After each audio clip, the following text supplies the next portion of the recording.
dignitaries, faculties, and all the postgraduates, a very warm good evening to one and all. On account of Andhra Medical College's centenary year celebration, we, the Government Hospital for Chest and Communicable Disease, Visakhapatnam Andhra Medical College, in association with Apollo Hospitals, Hyderabad, cordially invite everyone to a seminar on updates on thoracic organ transplantation with special reference to lung transplantation. First, I would cordially invite our Superintendent HOD, Department of Pulmonary Medicine, to give a small intro on about the session. I welcome you to the stage, sir.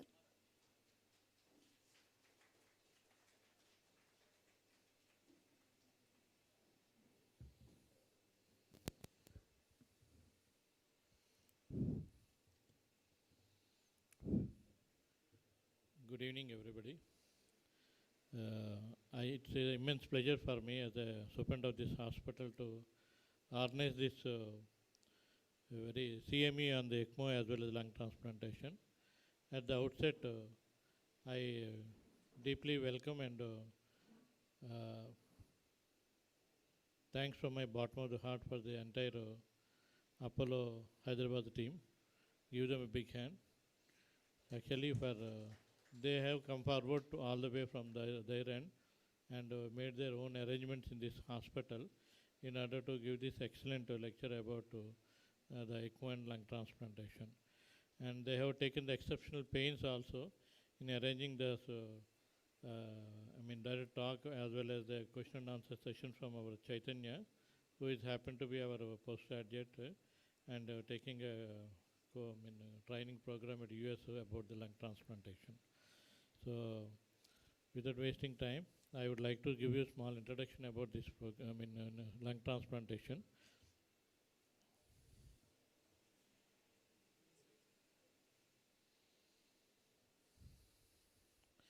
Actually, Apollo has been the frontier in the lung transplantation and any transplantation of the organ.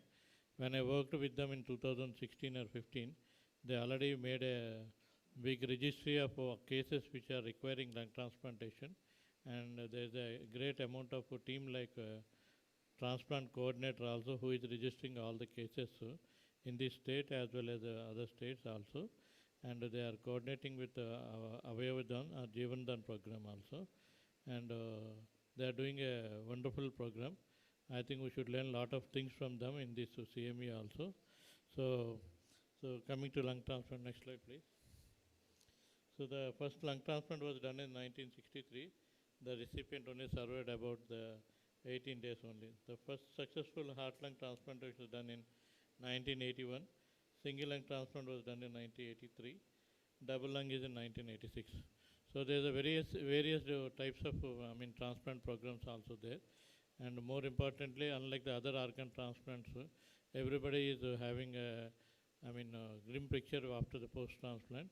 But I think this program is going to give us the in-depth knowledge about how to manage the patients even after the transplant also by our immunotherapy madam also, Dr. Nirja. Next slide. So the first heart-lung transplant in India was done by Dr. Cherian team in 1999, and the Janesh Thakur performed the first successful lung transplant. Next slide. So since then there has been a gradual increase in the lung transplant, especially since the 2000 year and then 2006 approximately, around 4,500 transplants are done, and among which 200 were done in India. Next slide. According to data from the Health Source Administration, transplant performed by the organs, these are different things, and lung is totally now picking up in numbers. Next slide. Next slide, yeah.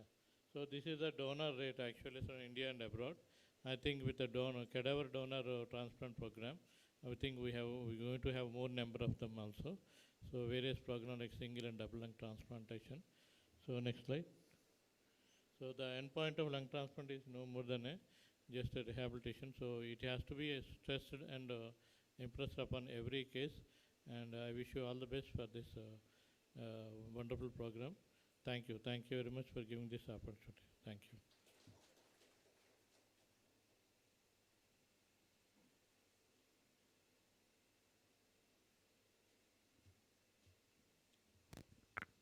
I request Dr. M. Neeraja, Consultant and Head HOD, Department of Transplant Immunology, Apollo Hospitals, Jubilee Hill, Hyderabad, to give a session on HLA in organ transplantation.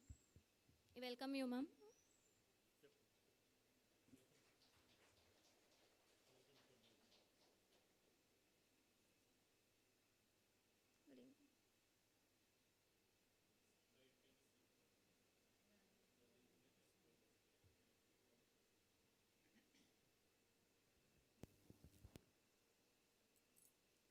A very good evening to all the delegates present over here.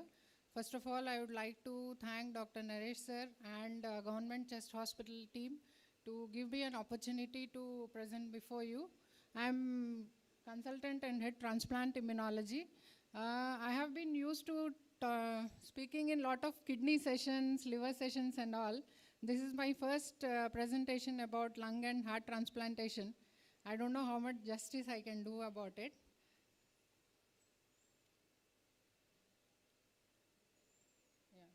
So transplantation is the act of, am I audible? Yeah. So transplantation is the act of transferring the cell tissues or organs from one side to another, and graft is an implanted cell tissue or organ. The person who receives the organ is the recipient and the one who donates is a donor. So the basics of transplant immunology lies in a word called HLA, the human leukocyte antigen, and the alloantigens elicit both cell-mediated and humoral immune response.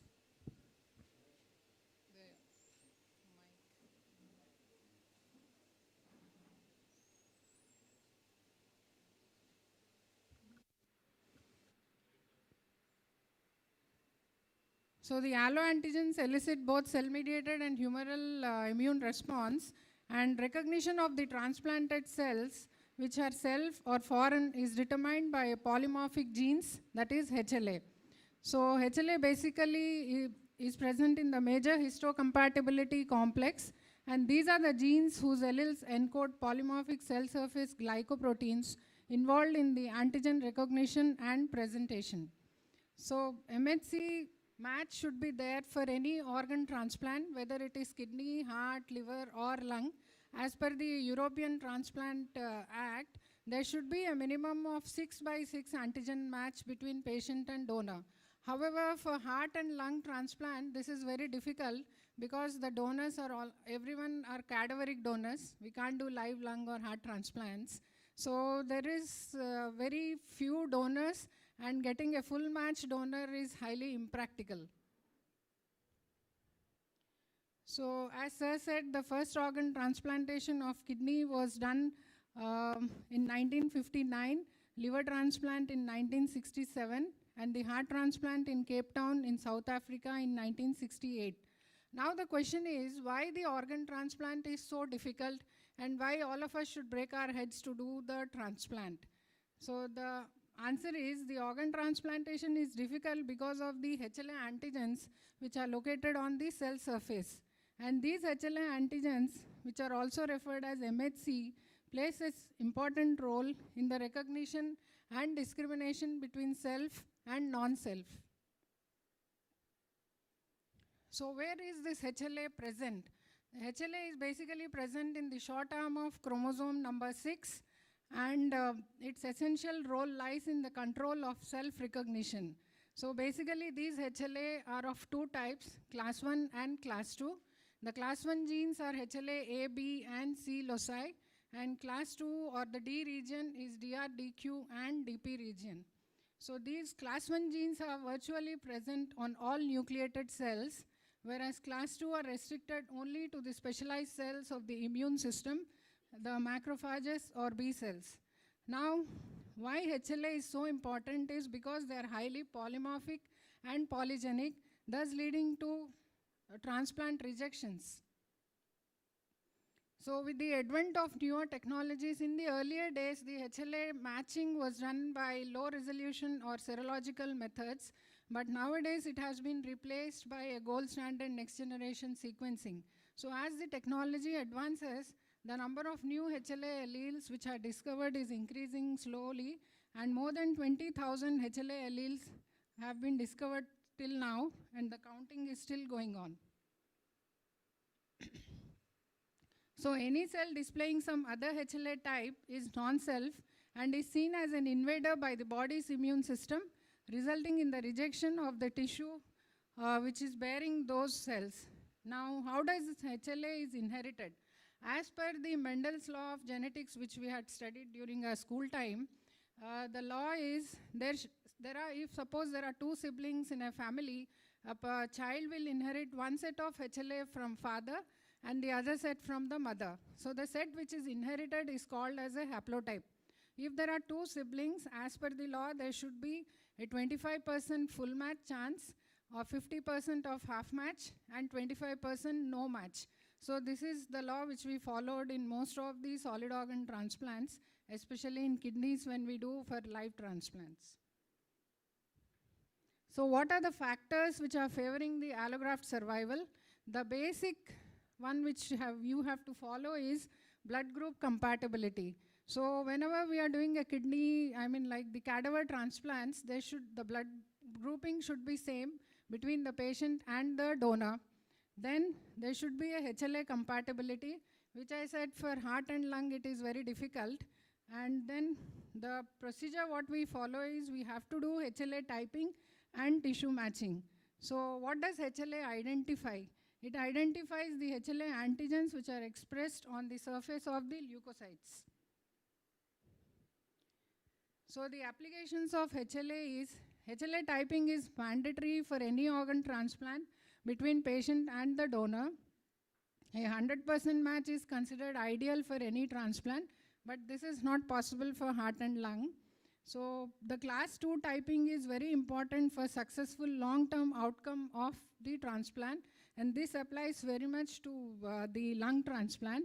So prior to a transplant, we do a test called a cross-match test, which is performed between the donor's lymphocytes and the patient's serum to check for the presence of preformed antibodies in the recipient, which are reactive against the donor antigens.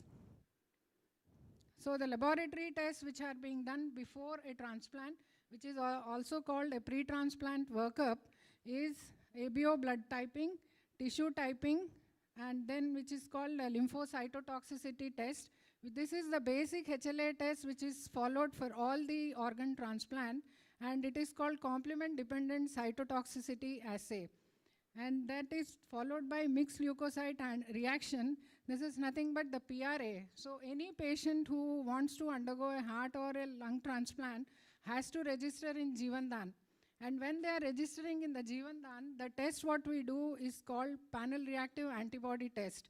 So the panel reactive antibody test is basically done to detect the levels of sensitizations in any human, which I'll discuss in the following slides. So what are the methods by which we do typing for HLA? This could be, as I said, serotyping, the Sanger sequencing of the amplified products, and the most commonly used in all HLA laboratories throughout India and abroad is the sequence-specific oligonucleotide probe typing, which is an intermediate or low resolution typing. And now the latest one is next-generation sequencing typing. So the importance of HLA transplant is in organ transplantation, hematopoietic stem cell transplant, parenting testing, and disease associations also is shown by this HLA typing, like celiac disease association or HLA B27 with ankylosing spondylitis, and many different, like suppose if a patient is a HIV patient, if he is not responding to ART therapy, then he will be having B51 or B52 genes. So there are many approaches for HLA typing other than the organ transplant. So as I said, what does the resolution means? Like since I said HLA is highly polymorphic, the nomenclature is how when we give a report to the clinician, they should understand what we are giving. So this is how the pointer is not there, sir. That's okay. I'll tell you. So this is how a HLA is being denoted. The main HLA, A is the gene. It could be either A, B, C, DR or DQ. Then that is followed by the allele group. So first when we give a report, it is HLA-A followed by the allele group, and then the protein, and then followed by a field which shows the synonymous DNA substitution. So when we do bone marrow transplant, this NGS is mandatory. Even for heart and lung, it is mandatory, because if there is a mismatch in the third digit, which is telling what is the synonymous DNA which is present, because of this mismatched DNA also the rejections are going to happen. So as clinicians, when you are ordering for HLA typing, please write that do HLA by high resolution typing, because intermediate and low resolution you get lot of ambiguity, and there will be a disparity in the last field which shows differences in the non-coding region also. So this is how a HLA report appears for a patient and donor when we issue the report.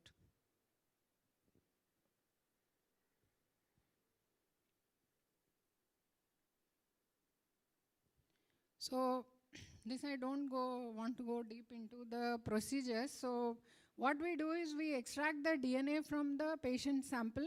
When we do HLA, we collect the sample in EDTA tube. We extract the DNA from the whole blood, and that DNA is subjected to PCR with a known target, like A for A, B, and C and DR loci, and then denaturation of the biotinylated product, probe hybridization with a group or allele specific probes. Now how do you know what patient is having which HLA? So after the PCR, we subject it to an instrument called Luminex, in which you have a database which is already built in it. So when we do HLA typing of the patient, our genes will go and align with the already existing database, and then finally it will give whichever is the close match. So what happens in next generation sequencing? It is a massive parallel sequencing technology that offers high throughput, scalability, and speed. The technology is used to determine the order of nucleotides in the entire genome or targets of DNA or RNA. I think you might have heard what is whole genome sequencing, the sequencing of the entire gene of a particular patient. That's how a lot of studies about COVID-19 and all had happened. So NGS offers to detect novel or rare variants with deep sequencing. We can identify rare variants like disease-associated HLA genes, which may be rare today, but in future it can become a common gene responsible for a particular disease. So 4 fields of resolution is achieved by NGS, and it resolves allele ambiguity in exons, thereby achieving better tissue compatibility in transplant. So during the COVID-19 outbreak, we used to receive lot of samples from KIMS hospital in Hyderabad, because we were the only ones who were doing next generation sequencing. So they said they had sent around 50 lung transplant recipient patients EDTA sample. This was a pilot study which we did, yet to be published. So, and out of the 50 lung transplant recipients, there were 34 patients with interstitial lung disease and 16 patients with post-COVID-19 lung fibrosis. So these patients were included in a study from January to August 2021, when the COVID was at a peak. So in our study, what we observed was there was a male preponderance among the recipients, with most affected age group being 51 to 70 years. And we did HLA typing of all these 50 lung transplant patients, and we found that the most frequent HLA alleles in 34 ILD patients were HLA A11O1O1. Almost 25% of these patients had these genes, and in class 2, the most common one was DPB1O2O1O1. So what we suspected is the patients who had A11 and DPO2 are more prone to progress to interstitial lung disease, and they were presented for this lung transplants. And the most frequent HLA alleles in 16 post-COVID lung fibrosis patients was HLA-DQ. This HLA-DQ plays a very important role in the rejection for post-transplant. And the DQ gene, what we identified was DQB1, 03, 02, and 01. So we concluded from our study was DPB1 O2O1 was found to be more prevalent among ILD and DQB O3 O2O1 among post-COVID lung fibrosis, suggesting that the increased frequency of class 2 HLA alleles may contribute to identify potential markers of susceptibility to ILD and post-COVID-19 lung fibrosis. So this is just a pilot study.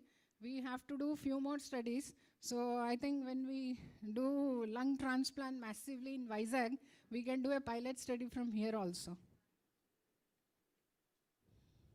So we have identified a lot of new alleles in our renal transplant and liver transplant patients by NGS, and these were published in international journals called HLA Immune Response and Genetics, New Allele Alerts. So these two were the first one was from a renal transplant patient where the son was the donor to a mother.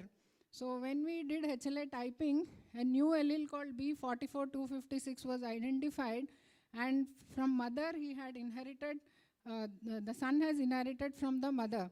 And this was responsible for end-stage renal disease, due to which he progressed to CKD. And I think even for liver, there are a lot of unknown reasons why a patient goes into a liver failure or a lung failure. So these unknown reasons we can find out by doing a whole genome sequencing. And if there is a mutation in any part of the gene, then we can identify and we can say that this could be the reason for the mutation why a patient has developed that particular disease. Now the question is, does MHC HLA matching prevent rejection? It reduces the rejection, but there are still minor histocompatibility antigens, and MIHA are probably polymorphisms affecting peptides in the grooves. But we cannot MHC match most of the grafts, as I said, because of too much polymorphisms, too little time, and too few donors. So that's why there is a need for immunosuppression. Now, why HLA is most important or significant in transplantation, and which HLA is more important post-transplant? So among them, HLA-DR mismatches are most important in the first 6 months after transplantation. HLA-B effects emerges in the first 2 years, and HLA-A mismatch have a deleterious effect on long-term graft survival. So that's why we insist on HLA typing, even if the donor is a cadaveric or not, for post-transplant monitoring, so that we can expect like which mismatch is more important for rejection after the transplant. So the main important problem with the transplant is the development of HLA antibodies. Now, how does these HLA antibodies develop? They develop because of mainly 3 reasons. Any patient who has a history of sensitization due to blood transfusion, in females, the multiparous women, because 15 to 25% are directed against paternal HLA genes inherited by the fetus, and any patient with a history of blood transfusions, especially platelets and lymphocytes, or response to viruses. So after the transplant, since the patient will be under a lot of immunosuppression, he will be prone to a lot of bacterial and viral infections like CMV, Epstein-Barr virus or BK virus, and bacterial infections like pneumocystis and all. So sensitization remains a major challenge in organ transplantation, because its presence can restrict the access to organ transplantation by limiting the available donor pool and increasing the waiting time, thereby increasing the risk of waitlist mortality and morbidity as a result of progression of underlying disease. So how do you screen the antibodies? There are different methods in which you can screen the antibodies. So the main purpose is to detect antibodies in the recipient serum that react with the HLA antigens of the donor. So we know what HLA type the person is, but we don't know what antibodies they have to other HLA types. So the most commonly, which is a cross-match which is used all over the world, is complement-dependent cytotoxicity assay. But this is the lowest antibody screening method because the sensitivity is too low. So the different approaches for CDC, flow, DSA, crossmatch, and the donor-specific antibody is mainly detected by Luminex assay. But the important problem for detecting of these antibodies is the interference with the drugs the immunosuppressive drugs which are being given to the transplant patients for avoiding the rejection. So that's why we don't do CDC for heart and lung transplant. We do only DSA by Luminex method. So if a patient is highly sensitized and he has applied to Jeevandan for allotment of the organ, either heart, kidney, lung or liver, we have to screen them by a mixed antigen screening assay to find out whether the patient have anti-HLA antibodies or not.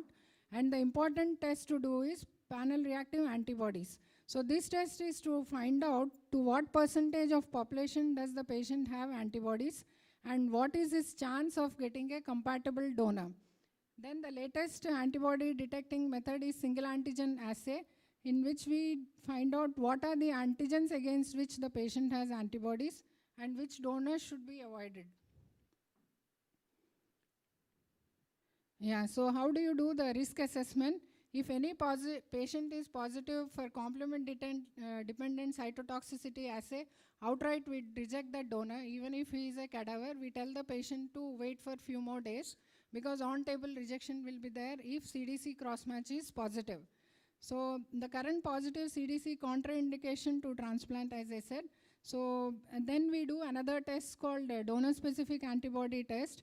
And if the MFI values are very high, we suggest the clinicians to follow the desensitization protocols with either IVIGs or plasma exchange. So the presence of pre-transplant antibodies against antigens encoded by HLA, and specifically those antigens that are expressed by the organ donor in kidney, heart or lung or liver. So they are highly associated with hyperacute and accelerated rejection. And there are some, in cases, sometimes these antibodies, if they are present in lower levels, we cannot detect it pre-transplant. So after the transplant, there are some antibodies which develop, and they are called de novo DSA antibodies in the recipients post-transplant. And if there are de novo DSA present post-transplant, it is a direct indication of the onset of antibody-mediated rejection. So the advantage is removal of false positive because of antibody binding to non-HLA. So it is not necessary that only HLA antigens are responsible for post-transplant rejection. There are some non-HLA antibodies also called MIC-A, MIC-B, anti-endothelial cell antibodies and all. So how do we interpret the result is, we do measure the mean fluorescence intensity.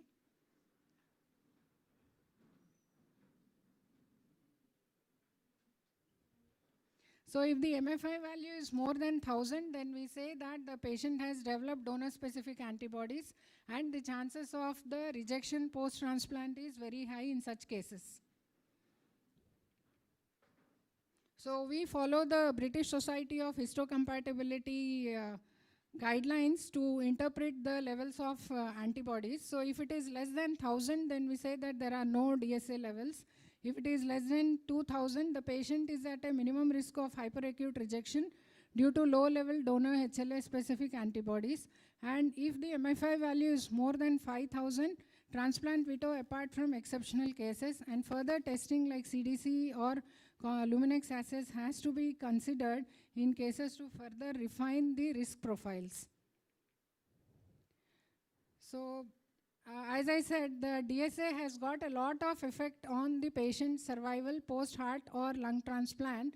As you can see in this graph, patients who did not have a DSA has a longer survival time post-transplant, and patients who had high levels of DSA had rejection, and the survival rate is also very less. Like within few months, they die because of these antibody-mediated rejection.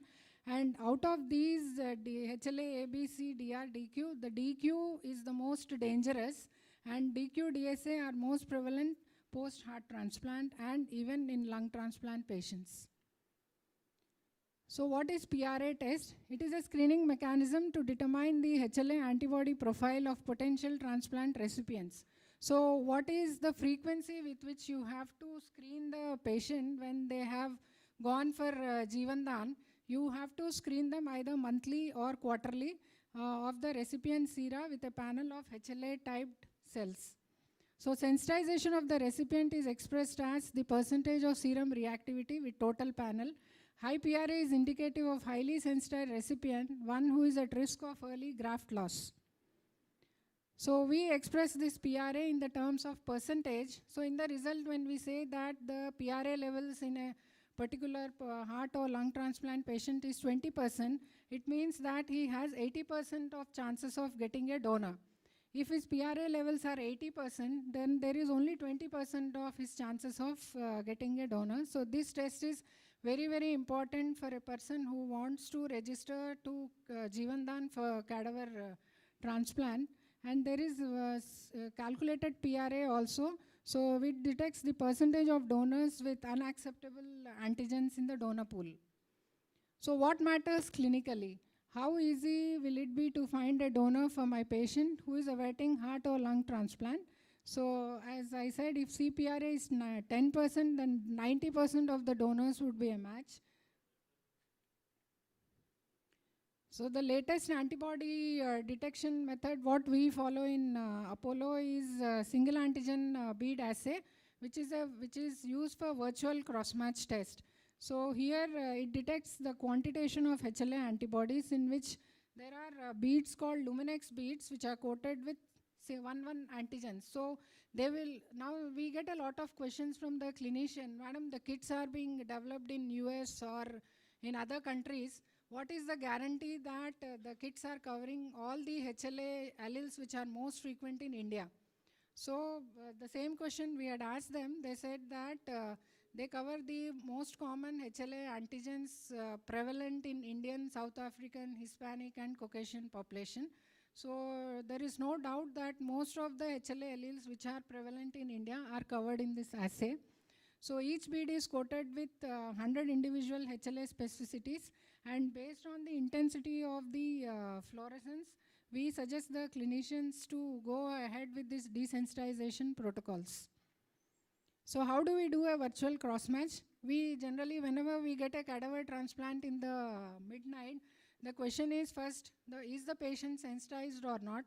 If he is sensitized, to what level are the level of antibodies, and what is the success of the transplant? So in the midnight, we do HLA typing of the cadaver donor. So we have to collect the EDTA samples from the cadaver and plain sample from the patient. So we do single antigen bead of the patient and donor HLA typing. So we extract the DNA from the cadaveric donor sample and we do HLA typing. So here I'll just want to discuss case on antibody-mediated rejection due to DQ antibodies, but this was in a kidney transplant patient, and the same applies even if it is a heart or a lung. So this was a 28-year-old male CKD patient who had cadaveric transplant, and his history of sensitization is he had undergone 3 units of blood transfusion. So as I said, any patient with a history of blood transfusion or females with a history of pregnancies, or many of them go for second transplant. So all 3 come into categorization of allosensitization. So he was presented to a hospital on 20th February 2022. His CDC cross-match was negative. Luminex DSA was also negative. And single antigen beat class 1 was negative, but class 2, the PRA was just 1%. So the clinician said, anyway, madam, this is only 1%, we'll go ahead with the transplant. And the type of antibodies what the patient was having is DQ antibodies. So the transplant was done on 21st February, and the patient was on a regular follow-up as per the protocol. And on May 12th, he was presented with low urine output, and then we suspected it to be an antibody-mediated rejection. So on 19th, we did a virtual cross-match. We repeated this single antigen bead, and to our surprise, his PRA levels came up to 16%, and the antibodies detected were DQ with mean fluorescence value of 5,832. So we did cadaveric donor typing, and what we found was the virtual cross-match was positive. So how do you manage such patients in whom you suspect that antibody-mediated rejection is there? You have to either do antibody suppression and removal with intravenous immunoglobulins and plasma exchange. So as you can see, the thing which I have marked in a red, the patient was having DQ antibodies, and the donor was having DQ-HLA antigens. So because of the virtual cross-match being positive, the patient has antibody-mediated rejection. So you have to monitor the patients after the transplant for the appearance of antibodies against donor HLA antigens and monitoring the effects of antibody reduction treatments in these patients. The other hazards which could be possible for transplant patients could be the antigens which are expressed in the organ but not on the lymphocytes. So these could be angiotensin type 1 receptor, anti-vimentin antibodies, anti-myosin antibodies, and MICA and MICB are the non-HLA antibodies. So the latest, which is I think favorite of Naresh sir, is the donor-derived cell-free DNA. So whenever you are suspecting of rejection, the first thing what the clinician says, let us do a biopsy and find out from the histopathology report whether C4D staining is positive and the patient is suspecting of antibody-mediated rejection. But I have one question for the PGs. Is it possible to do the biopsy of all the organs? Is it not an invasive method? What is the answer? Yes. So now the new test called donor-derived cell-free DNA has arisen, which is nothing called, it is a liquid biopsy kind of thing where we screen the patient's whole blood for the presence of these donor-derived cell-free DNA in the blood of transplant recipients.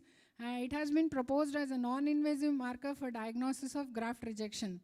So the premise for the quantitative interpretation of this biomarker is that rejection entails injury. Do you agree or not? So any rejection will result in the injury of the transplanted organ. So this leads to an increased cell death in the allograft, leading to increased donor-derived cell-free DNA into the bloodstream. Okay, now data from several single-center studies suggested that donor-derived cell-free DNA levels in the blood measured as a fraction of total cell-free DNA, and it can discriminate the rejection from non-rejection in the heart, lung, liver, and kidney allografts. Now, in a stable heart transplant recipient, the fraction of cell-free DNA originating from the graft is nearly less than 1%. He should not have any donor-derived cell-free DNA in his blood if there is no rejection suspected. So, whereas during the rejection, the levels of this donor-derived cell-free DNA is significantly higher. So, in stable lung and liver transplant recipients, the level of donor-derived cell-free DNA is higher than in stable heart transplant recipient. So, the value is not similar for all the organs. It depends on what type of organ have we transplanted. So, and it further increases in moderate to severe rejection. So, take-home message from my presentation is a dialogue between the clinicians and the laboratory staff on an individual patient basis is essential for correct clinical decision making based on the HLA antibody results obtained by various techniques. So, this is our lab. We have a very small team, only 5 of us, taking care of all the heart, lung, liver, whatever transplants happen in our Apollo hospitals. And I thank you so much for your patience listening. Any questions?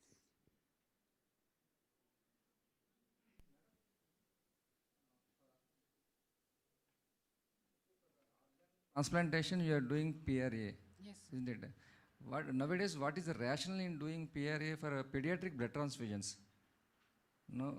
So any transfusion will lead to the development of HLA antibodies, whether it is pediatric or adults. For not so with adults.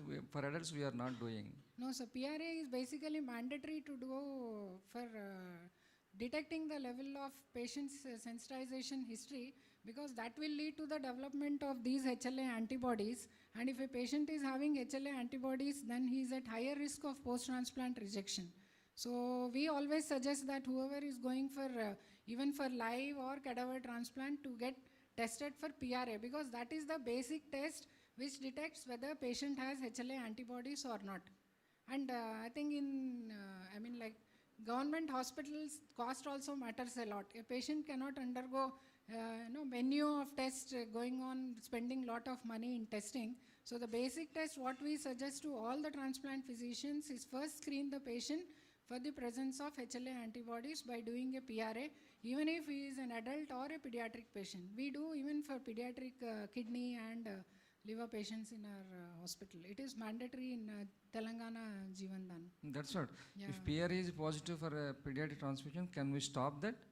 It is You not cannot go necessary ahead. that you should stop it, sir. But you have to change his regimen of treatment. Like you have to increase the immunosuppression strategies to lower these HLA antibodies before transplant. And after the transplant, also you have to monitor for the appearance of these HLA antibodies either quarterly or 6 months, like that. And then. No, I'm not talking about transplantation, only blood transfusion. Pediatric blood transfusions, nowadays they are insisting to go for PRA. Yes, sir. Because How of rational these- it is. How, otherwise, how they will survive, no? Departments, no, you cannot go on doing PRAs for blood transfusions, sir. That's what, Pediatric. sir. See, PRA, it is not necessary that every time you go on doing. Once in 6 months, you can screen the patient or the baby for the presence of development of these HLA antibodies. It is not necessary that everyone will develop HLA antibodies, as I said. So, better to screen them every 6 months to find out whether they have developed. If they don't develop, it is fine. But if they develop, it is always better to do the protocol will be different for them, sir. Okay, thank you.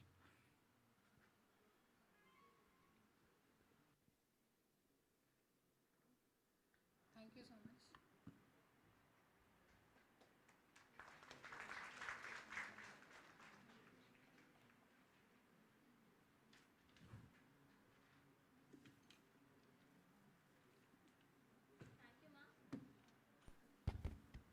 Thank you, ma'am. That was a very informative and detailed presentation regarding HLA typing, antibody screening, and various methods used in it. Now, let us start the program. On account of Andhra Medical College centenary year celebration, GHCCD, in association with Apollo Hospitals, Hyderabad, cordially invite everyone to the seminar on updates on thoracic organ transplantation with special reference to lung transplantation. At the outset, I cordially invite our beloved HOD, Dr. R. Sunil Kumar, sir, to come on to the dais. I welcome you, sir.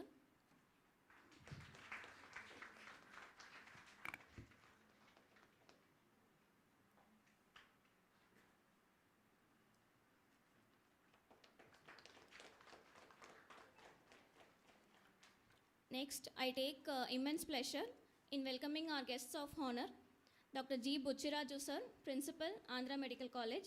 We welcome you, sir.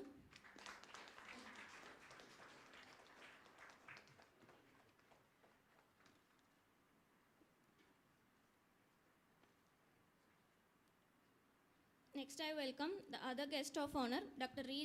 G. Rajendra Prasad, sir, Vice Principal, Andhra Medical College. Welcome, sir.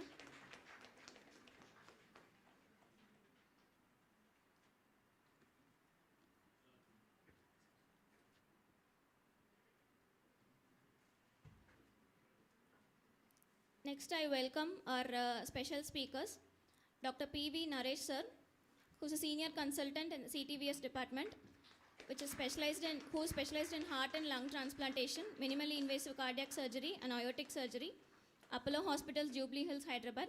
We cordially welcome you to our hospital, sir.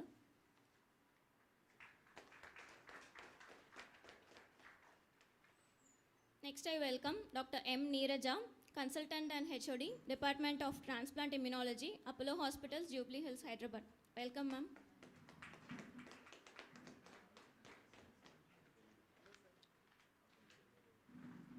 Last but not least, I welcome Dr. B.M.S. Pathuru, sir, Professor, Andhra Medical College, Department of Pulmonary Medicine, Andhra Medical College.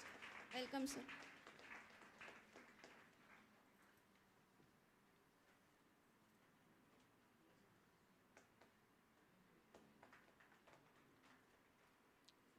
Now let us start the program with the lamp lighting ceremony. I request all the dignitaries to come over to the lamp.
Now I request Dr. R. Sunil Kumar sir, HOD Department of Pulmonary Medicine, to give his opinion on this seminar.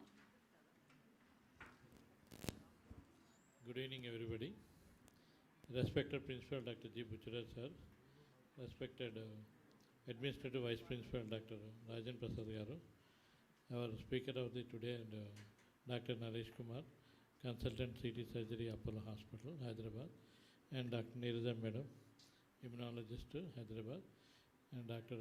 Bhushan sir, our HOD newly formed as a HOD, our MD Pulmonary Medicine, and our Dr. BMS Pathadu, Professor of Pulmonary Medicine and in charge of the upcoming DM Pulmonary program in this hospital.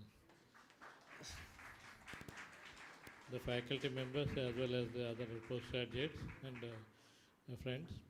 It's immense pleasure for me to conduct this program on behalf of the department and association with the Apollo Hospital, Hyderabad. At the outset, I thank very much the principal sir, who is very, dedicated and down-to-earth man in bringing up the DM Pulmonary Medicine seats, which is in process, and he is in constant pursuit with the NMC also through the sending persons in personally, and also to make that our postgraduate seats enhancement from 14 to 18 also. Actually, he is doing more work than me and myself, my staff, in bringing this thing. Since the beginning of this, inception of the office as a principal, he is totally dedicated to the upliftment of the number of postgraduate seats in all the faculties, all the fraternities also. And he has taken the credit of conducting 40 NMC inspectors at a time, along with our Rajan Prasad Garu, who is happened to his classmate. The duo is having a disastrous combination in conducting many programs in our hospital, and they got laurels in the DME of AP, and also they are doing a great job in our hospital also. Thank you very much, sir. And Dr. Naresh sir, we met him sometime back in the 2015 or 2000. Actually, he's doing a dedicated thoracic surgeon, actually done a lot of surgeries in the Apollo Hospital, Ramnagar, as well as other areas also. And he is trained abroad, and he has done a great work on thoracic surgery. And he came to us almost 2 weeks back to conduct this program in our hospital. We are very, very happy that you came all the way down to this hospital and conducting this, sir, and making us aware about the program of lung transplantation. Thank you very much for taking the initiative and conducting the program also, sir. And I thank Dr. Neeraj Madam, who came from all the way from Hyderabad, and because immunology is very, very important in order to do the post-transplantation program as well as pre-registration program also, and which is very, very important nowadays because a lot of science has already grown up. And thank you very much, sir. Thanks for giving me this opportunity also. Thank you, sir. Thank you.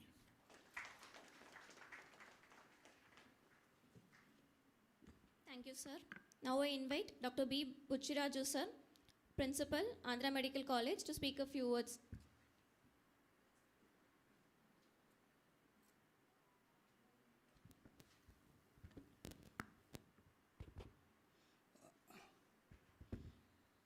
Good evening, everybody. Dr. Sunil, Superintendent, Government Chest Hospital, HOD of Pulmonology, Bhushan, Professor of Pulmonology Patrudu, and my good friend and Vice Principal Dr. Rajendra Prasad, and other faculty of pulmonary medicine and students, and our guests for the day, Dr.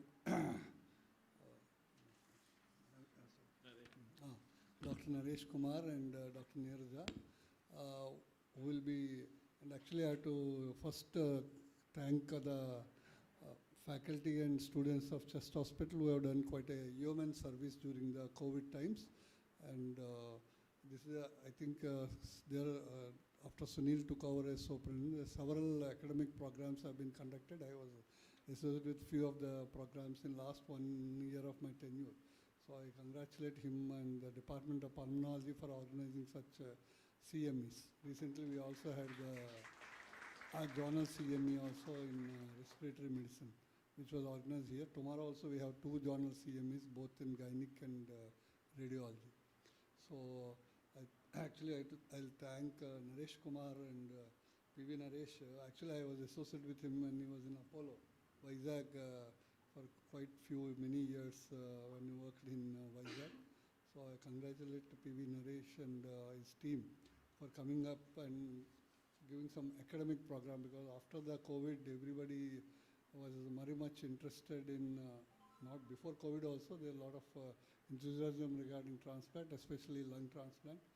Many times, because I was associated with Jeevandan and brain death declaration in last 1 decade, many times most of these, especially lungs, are done by very few people. So they are, I can say, waste, probably not utilized properly. So if you create awareness and keep up a registry of the patients, and if you get a patient, probably you can utilize people who are doing transplant in AP or adjoining states, so that more people may be benefited, especially with now improvement in immunology and so many new drugs in preventing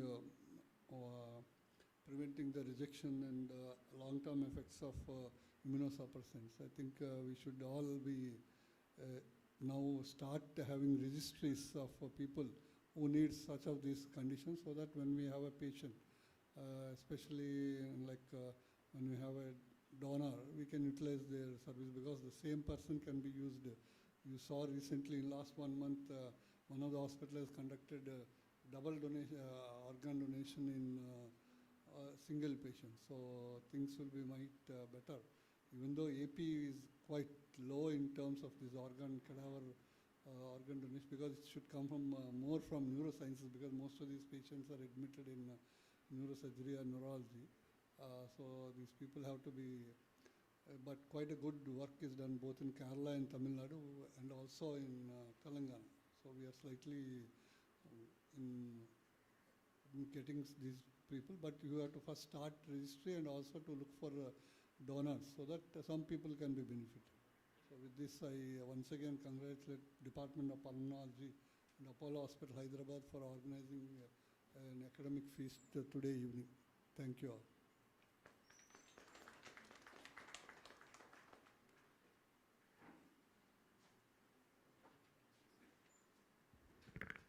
Thank you, sir. Next, I would like to call upon Dr. G. Rajendra Prasad, sir, Vice Principal, Andhra Medical College, to speak a few words.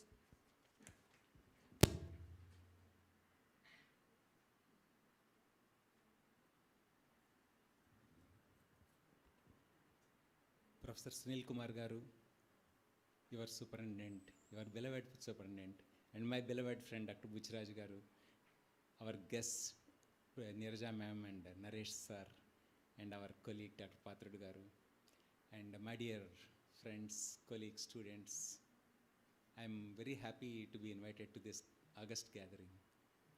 Organ transplantation, even though I am a pediatric surgeon, is close to my heart. For any subject, for us to understand, my way of thinking is go to the history, go to the roots, how it developed, how organ transplantation developed in the world. You know, a surgeon, famous surgeon, great surgeon, Alexis Carrel, is the person who described the vascular anastomosis.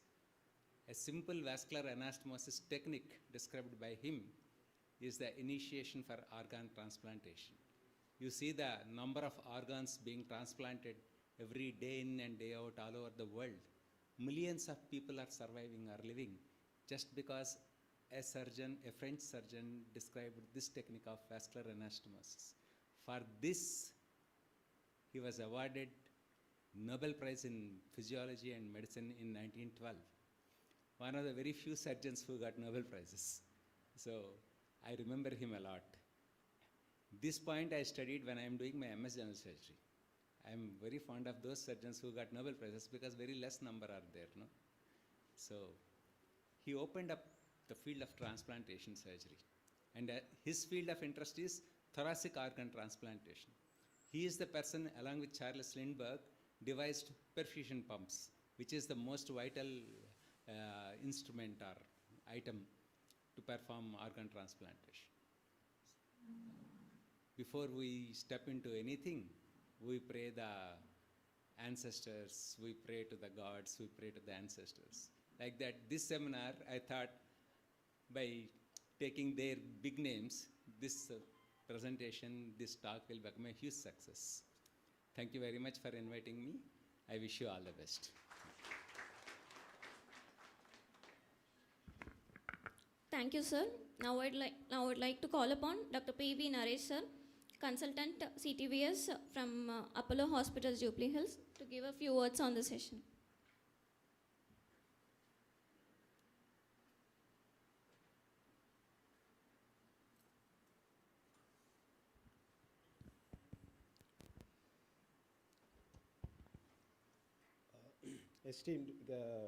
esteemed teachers and Patru, who is one of my friend, and he also has taught me a lot, but still I also call him a teacher on the dais. In the first outset, thank you very much for giving me this opportunity to just give a little bit of enlightenment. We are not going to discuss too much on the topic.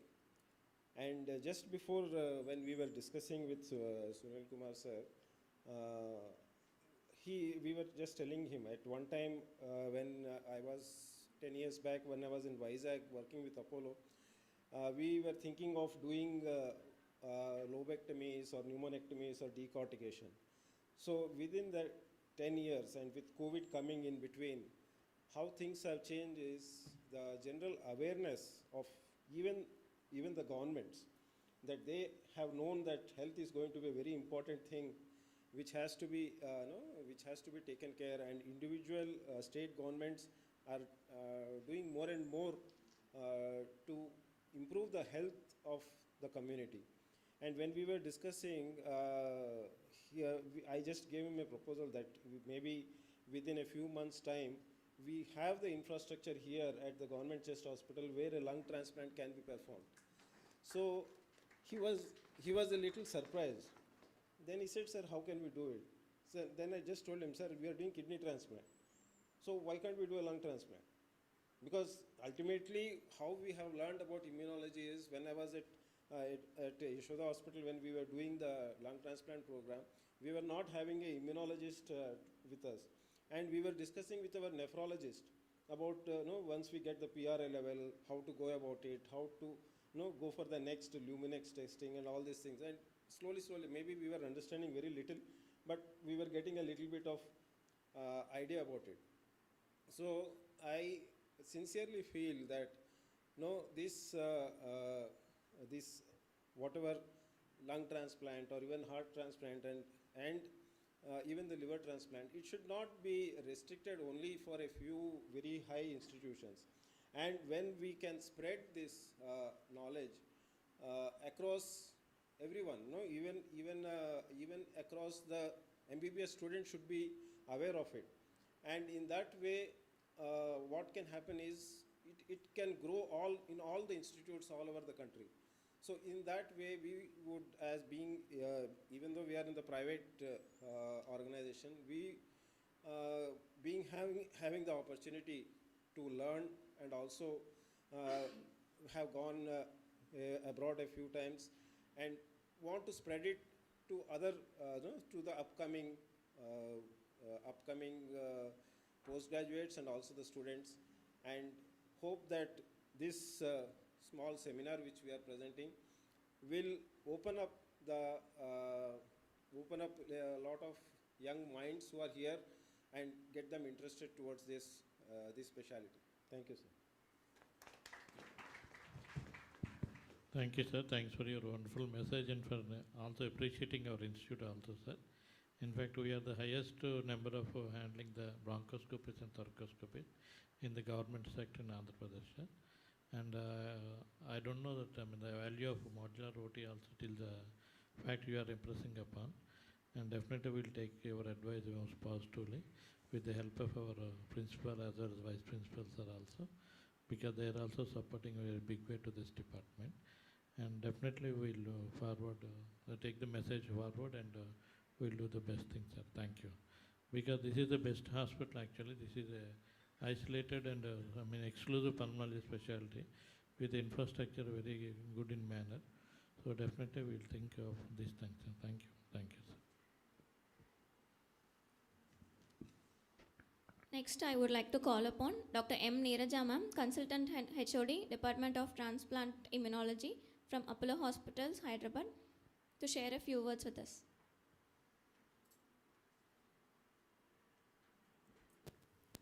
A very good evening, everyone. First of all, I would like to thank Principal Sir, Vice Principal Sir, and the entire team of Government Chest Hospital for giving me the opportunity to present before you. As Dr. Naresh sir said, we should enlighten the young minds to learn new fields of specialities, and you should increase the awareness among the present clinicians that transplant is a thing where you can save many lives. A person who is a cadaver, I have seen in the news, they are donating a lot of organs. Like one person in Hyderabad, he had saved 8 lives. So that's how the transplantation plays a role in saving lives of many. So I think I wish all the best to the Government Chest Hospital, and I hope that the lung transplant and the heart transplant is done in a big way in even in AP, and we should spread this message among all the young and the old clinicians also. And we should be aware of the new technologies, what is being developed each and every day. And the post-transplant and the pre-transplant workup is very, very important because transplant is a big thing, but managing the patient after the transplant is a very big issue. Because patients, we have seen, I'm a member of Transplant Authorization Committee of Apollo Hospitals. So when we take the interviews of the patient before the transplant, the patient will ask us questions. Madam, transplant aipotadi kada, tarvata we will be very safe, so we don't have to take so many medicines what we take now after the transplant. So we tell them, see, transplant is not a basic surgery. So you have to be aware of the post-transplant infections, the post-transplant rejections. So during the committee, when we authorize for a transplant, we ask them the questions, are you aware of the rejection or not? So the patients will ask us, Madam, rejection ante enti?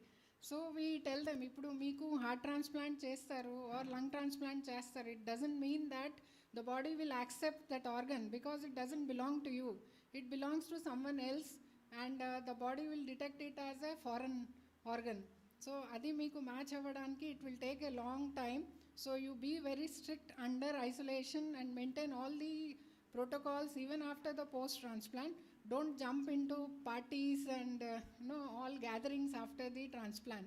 Then they will ask us the questions, Madam, how long should we be in isolation? But a transplant cheste use amundi, Madam, why we should be in isolation even after the transplant? Then we have to again explain them that you will be under a lot of immunosuppressive drugs, and because of that you will be prone to a lot of viral infections or bacterial infections. So that will lead you to another way. So that all things we have to take under considerations when we go ahead with the transplant. Lot of counseling is needed for the patients before transplant and even after the transplant. So that is the only take home message as an immunologist from me to you. Thank you so much.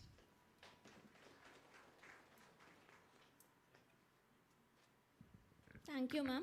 Next, I would call upon Dr. BMS Pathuru, sir, Professor, Department of Pulmonary Medicine, to share a few words with us.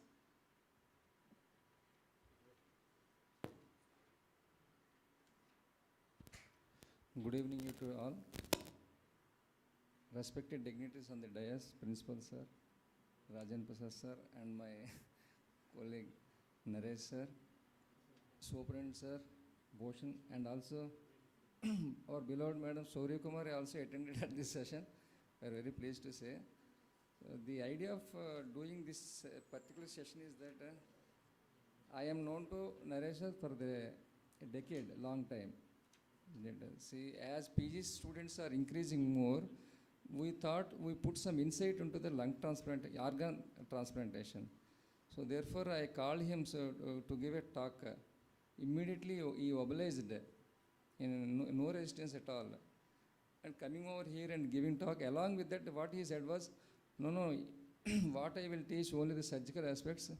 I will also carry an immunologist who is well versed with us so that the students will be enlightened much. In the same fashion, he also took Dr. Madam Neeraja also here. And at the same time, we thought we have ample space. Say this, you wanted to see, sir, like this laminar flow theater and KLM lighting, KLM, etc. Left idle without doing anything. Then I thought, sir, what is wrong in going for a thoracotomy, doing some surgeries here? He said, no, why you are asking me? You as well can go ahead with it. But శంఖంలో పోస్తేనే తీర్థం అంటారు కదా sir, అట్లా ఆయన accept చేసిన తర్వాత ఇప్పుడు now little changes, some little changes, we as well want to go for a thoracotomy procedures regularly with the help of principal sir and other department from the, so that insight he put on to the mind, and from hereafter we want to work on that. So therefore with these words I thank Superintendent sir and other dignitaries. Thank you very much.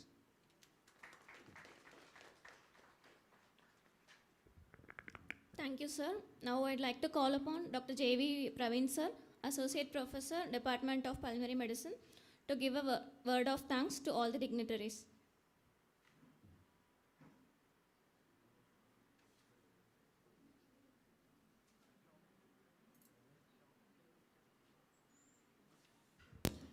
Good evening, everyone. I, Dr. J.V. Praveen, feel very privileged to deliver vote of thanks on behalf of Department of Pulmonary Medicine. I would like to thank our principal sir, Vichraj sir, our vice principal sir, and other dignitaries also. And I would like to thank our first speaker, madam, who has already delivered her lecture, Dr. M. Neeraja madam, who is a PhD and consultant and head of the Department of Transplant Immunology and in Apollo Hospital, Jubilee Hills, Hyderabad, and who has already enlightened us and gave us a lot of knowledge about the HLA in organ transplantation. I would also like to thank our special speaker, today's special speaker, Dr. P.V. Naresh, who is a senior consultant in CTVS, Apollo Hospital, Jubilee Hills, Hyderabad, and he would be enlightening us on ECMO, physiology indications, heart lung transplant, and its present status in India. I also like to thank Dr. Sunil Kumar sir for our superintendent sir for making all these things happen.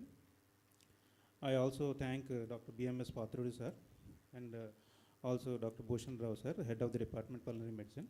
And I also like to thank our third speaker. That is, the third speaker will be Dr. Bhattu Chaitanya, who is a DNB pulmonology, who did her DTCD in our government hospital for chest and communicable diseases. Later on, she went on to do DNB in pulmonology, and now working as fellowship in transplant pulmonology at Toronto General Hospital in Canada. And she is also a consultant, she worked as a consultant pulmonologist in Apollo Hospital, Jubilee Hills, Hyderabad.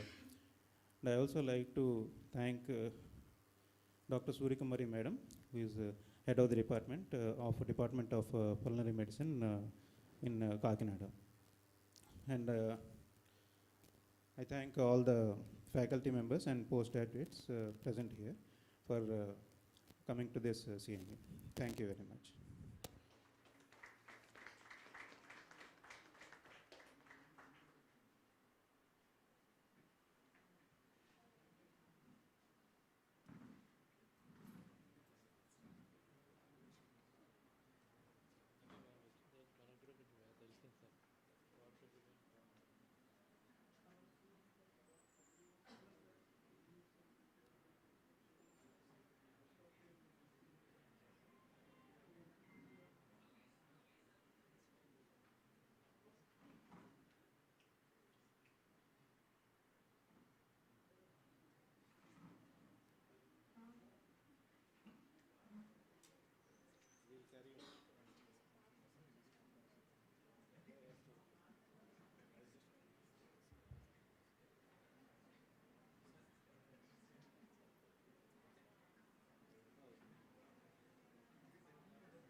Now let us continue the session. I would like to call Dr. BMS Pathuru sir to share overview about lung transplantation.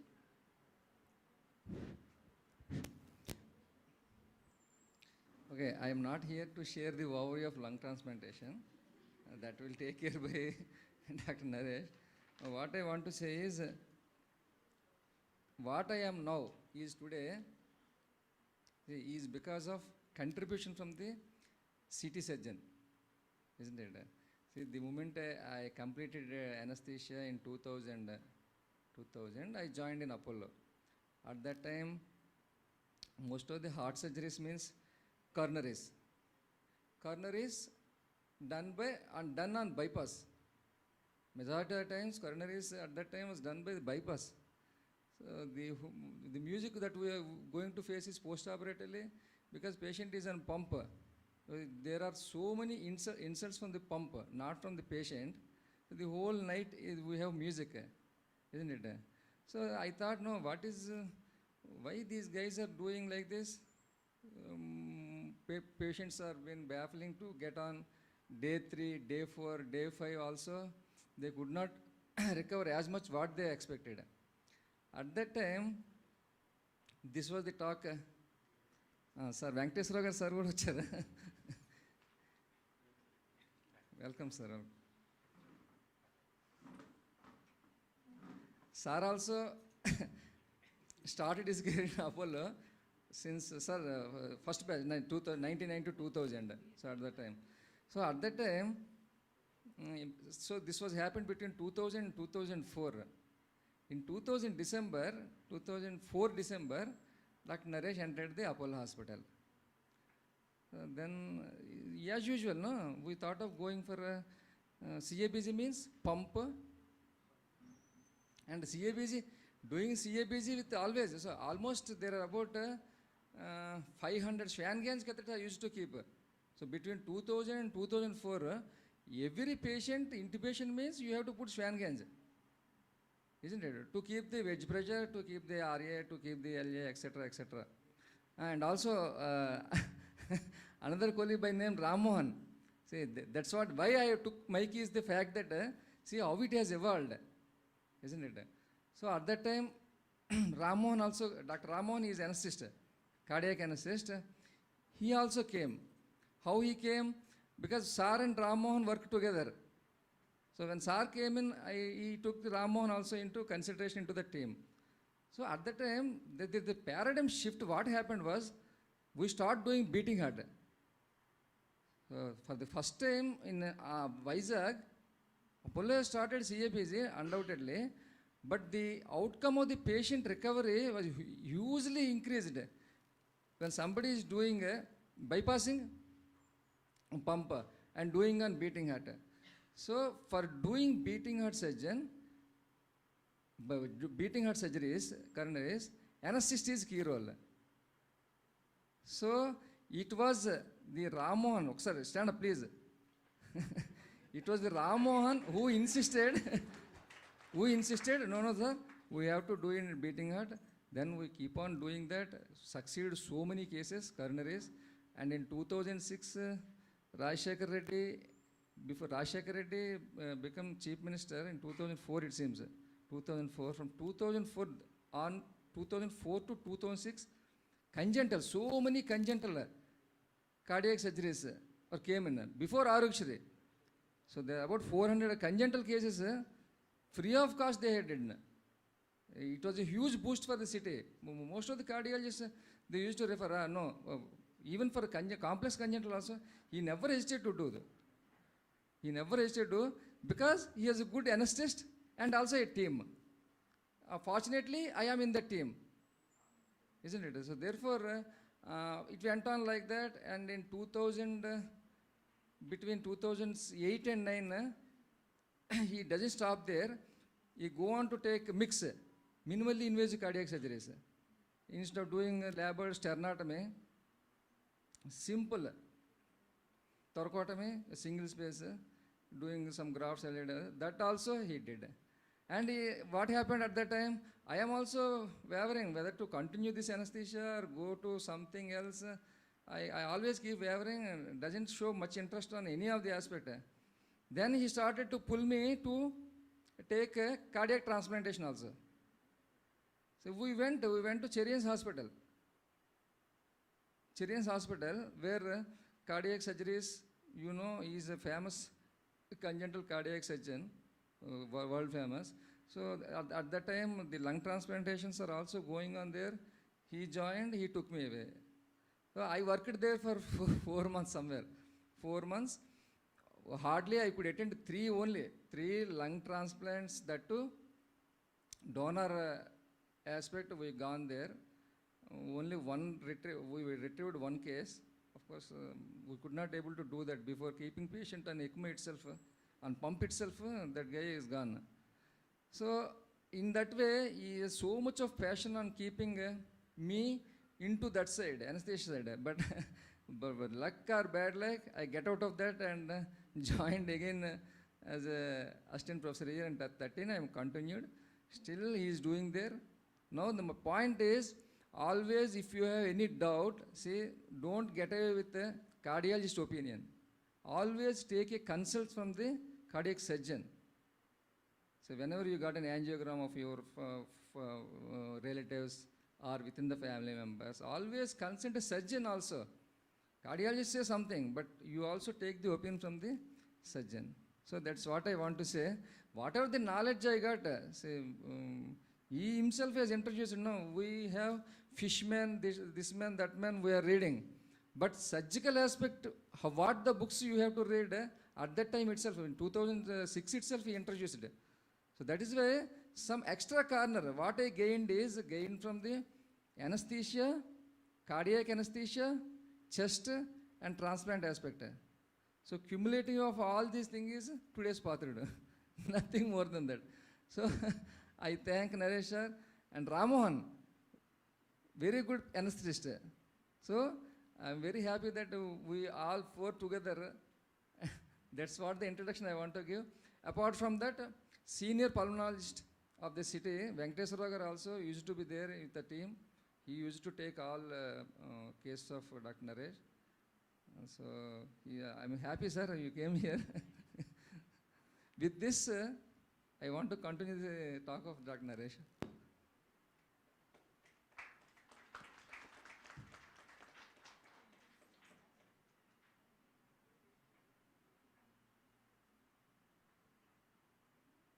Thank you, Patrudu, for such kind words. I will just continue with our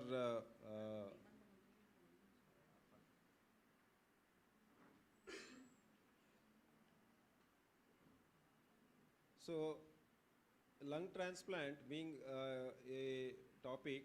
So without knowing about ECMO,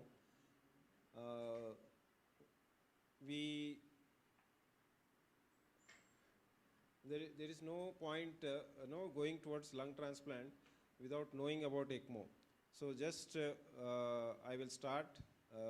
So today I just wanted to, because most of our being students, and they must have seen ECMO, and most of our clinicians, at least before COVID, very few clinicians, even pulmonologists also, were not having very much knowledge about ECMO. Frankly speaking, when we finished our cardiac surgery in 2000, even we were not exposed to ECMO machines. It was hardly present in only 1 or 2 hospitals across the country. And it used to be very catastrophic event, like patient is in very bad shape, like post cardiac surgery, we are not able to wean him off the heart-lung machine. Then we used to put the patient on ECMO. Gradually, the machine or the ECMO machine has got evolved into different, it used to be first a roller pump, then it has become a centrifugal pump. Going into the technical details, I just don't want to do now, because it is a very complex thing. I will just tell you about the physiology of it. Physiology and a few of indications. So next slide, please.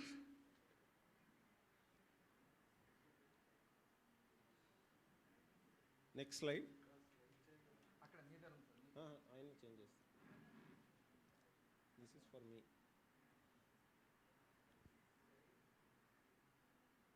Acha, where is the, yeah, yeah, I got it. Okay. So, what is ECMO? ECMO is it's a extracorporeal circulation with membrane oxygenation. So that is the full form of ECMO. And what happens, as most of you know, that we put ECMO whenever the conventional treatments are not working. Like suppose we have to treat a cardiac arrest, or suppose a cardiac failure, acute cardiac failure, anything. Like we first suppose a patient comes with an acute myocardial infarction and very severe myocardial infarction, anterior and global with global hypokinesia. Then what they do in the ICU is they put him on inotropes and then give him the blood thinners like heparin and all, but he's not, the myocardium is totally damaged. So what we do is earlier we were not doing anything. We had to just put him on a ventilator and just wait for him to die. Now we have this machine, ECMO machine, where it can be installed into a patient. So cardiac arrest or circulatory failure, whatever we can say, is one indication.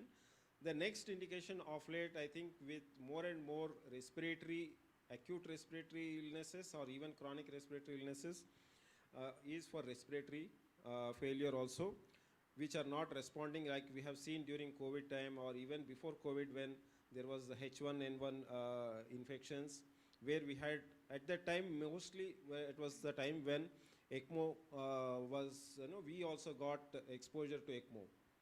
So the basic physiology is, in an ECMO, when we put it onto a patient, whoever is sick, he has dual circulation. So you have to understand that. If you understand that, why dual circulation is, because his own circulation, his heart is pumping and the blood is circulating inside the body. And what we are doing is either from the venous side or from the arterial side, which we call veno-venous ECMO, and the other is the veno-arterial ECMO. So in the veno-venous ECMO, there is a dual circulation, there is extra circulation or extra blood is pumped onto the venous side of the heart. And in the veno-arterial ECMO, extra blood is taken out, whatever is taken out from the body, it is oxygenated and pumped into the arterial side of the heart. So its indications become different. That I'll be slowly coming down, then we'll come to know.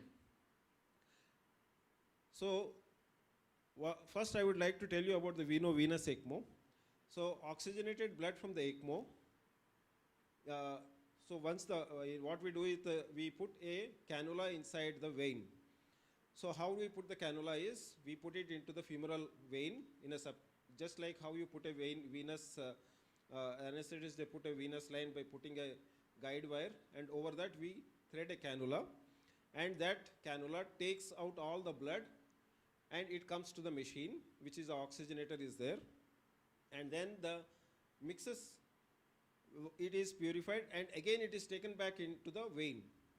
So this situation is used especially when we have respiratory failure. Respiratory failure where we are all the other conventional methods, like we had tried to put him on a ventilator, and even now I think during COVID time you must have seen we tried to put him on a prone position to increase his recruitment of the lung. Everything has failed, and then we have to go to this situation. So what happens is the deoxygenated blood is coming out from the right atrium and is again pumped into the right atrium. The purpose of it is we are giving a little bit of oxygenation of the blood, and it goes through the pulmonary circulation. So in the pulmonary circulation, what is happening is the blood is just passing through it, because the lungs are not working now, because like they have become, due to pneumonia or due to whatever the fibrosis, their lungs are not working, so they are just passing through the pulmonary circulation and coming to the systemic circulation. So what happens is, as the saturation improves, if the lung, so by doing this, we are giving a rest to the lung. So the lung is inflamed, acutely inflamed. So we want the lung to be rested and give it some time to recover. So as the saturation starts improving, we know that the lung is improving. So what happens is, how this lung improves? What happens is, by giving this little bit of oxygenated blood, there is some amount of pulmonary vasodilation which is happening. So this pulmonary vasodilation will decrease the pulmonary artery pressure. Normally what happens, if suppose we were not doing the ECMO, the patient, there is an increased resistance in the lungs, the pulmonary arteries, the blood is not able to flow through the pulmonary arteries are constricted, and what happens, the right ventricle starts failing. So when the right ventricle starts failing, it starts becoming enlarged, RV pressure goes up. When the RV pressure goes up, it pushes the septum towards the left ventricle. So the next thing what happens is, the left ventricle is not able to pump. So we are trying to reverse this process. So by giving a little bit of oxygenation, the oxygenated blood is going to the pulmonary circulation, vasodilatation, and then it improves the left ventricular function and decreases the pulmonary inflammation, and then the healing process starts. So you have to understand this thing, which is especially for the respiratory physicians, that what is the basic way in which a veno-venous ECMO works. You should be very well also you should know that, suppose if a patient is having very severe right ventricular hypertrophy or right ventricular dysfunction, sometimes the veno-venous ECMO may not work. Why? Because we are adding a double circulation into the right side. Understand? So what happens is, suddenly there could be a right ventricular failure, right ventricular stunning, and patient's hemodynamics can go down. So if we are finding that situation, so usually what happens is, in that type of situation, the patient is also in shock because of the hemodynamic right ventricular failure. So we have to change to a veno-arterial ECMO when we know that the hemodynamics is compromised. So we can do a veno-venous ECMO only if most of the hemodynamics are maintained, and he is just on a ventilator but is not getting oxygenated. Rest of the blood pressures are good, his CVP is good, and his PO2s are low, like 40 or 50. So this is a very important aspect of the veno-venous ECMO. And one thing you have to understand is, veno-venous ECMO doesn't improve the hemodynamics of the patient. It is not, because only hemodynamics will improve if suppose a patient is in shock due to respiratory failure or any other thing. Then we have the veno-arterial ECMO. So the veno-arterial ECMO is, we take out blood or we drain the blood from the venous system, either by a single cannula or two cannula, depending on the situation. And I will just show you a short video, you can understand that. And then we return the blood after oxygenation back into the femoral artery. So that is a very commonly technique which we do in case of adult patients. In case of pediatric patients, it is very difficult to get a good femoral artery because they are very small, and we can damage the femoral artery. So we do either through the carotid artery, return the blood to the carotid artery, or through the aorta. For returning the blood to the aorta, we may have to do a sternotomy, but sometimes it is not necessary. We do a small sternotomy or a small thoracotomy, and we can cannulate the aorta and we can return the blood. So this is a dual arterial circulation. What happens is, why dual arterial circulation? We are taking out the venous blood, oxygenating, sending back into the aorta. At the same time, you should understand that the heart is also pumping. So when the heart is pumping, its own blood, which is less oxygenated, understand? Because the heart is we are not keeping the lungs ventilating, or the lungs is not functioning at this time. So the oxygenated blood, the blood which comes into the heart, will be less oxygenated. So when these two circulations mix in the aorta, then there is a clash. What happens is, the deoxygenated blood from the heart is coming up to the aorta, and the oxygenated blood is coming from the femoral artery up. So When these two mix, then we get something called a differential of oxygenation. So what happens in a femoral artery ECMO is the lower half, left upper half, and the left upper half will get oxygenated blood, but the brain and the right upper half will get deoxygenated blood because of the pumping of the heart. Now, you can say that, okay, we can stop that by, completely allowing the heart not to pump. But that is not advisable, because as far as ECMO is concerned, what we do in a open heart surgery when we are doing, we completely empty the heart and we can even stop the heart at that time. But in an ECMO situation, it is not possible. We can do only like 80% of the cardiac output. If you try to do complete, that means 100% of the cardiac output, then anyone can tell me what can happen? No, it can collapse. There is another situation. What will happen is, I will be slowly coming into it. So now what happens when we try to know what happens, what are the effects, how the circulation is getting help because of a veno-arterial ECMO. First thing you have to understand is, because we are draining out the venous blood, the preload of the heart is taken care.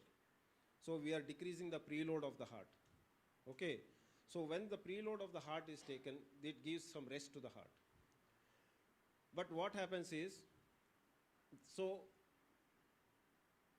and there is a decreased forward flow, and also coronary perfusion is getting decreased because the heart is pumping less amount of blood and the coronary perfusion is getting affected. So whatever is the deoxygenated blood, relatively deoxygenated, is going into the coronary perfusion.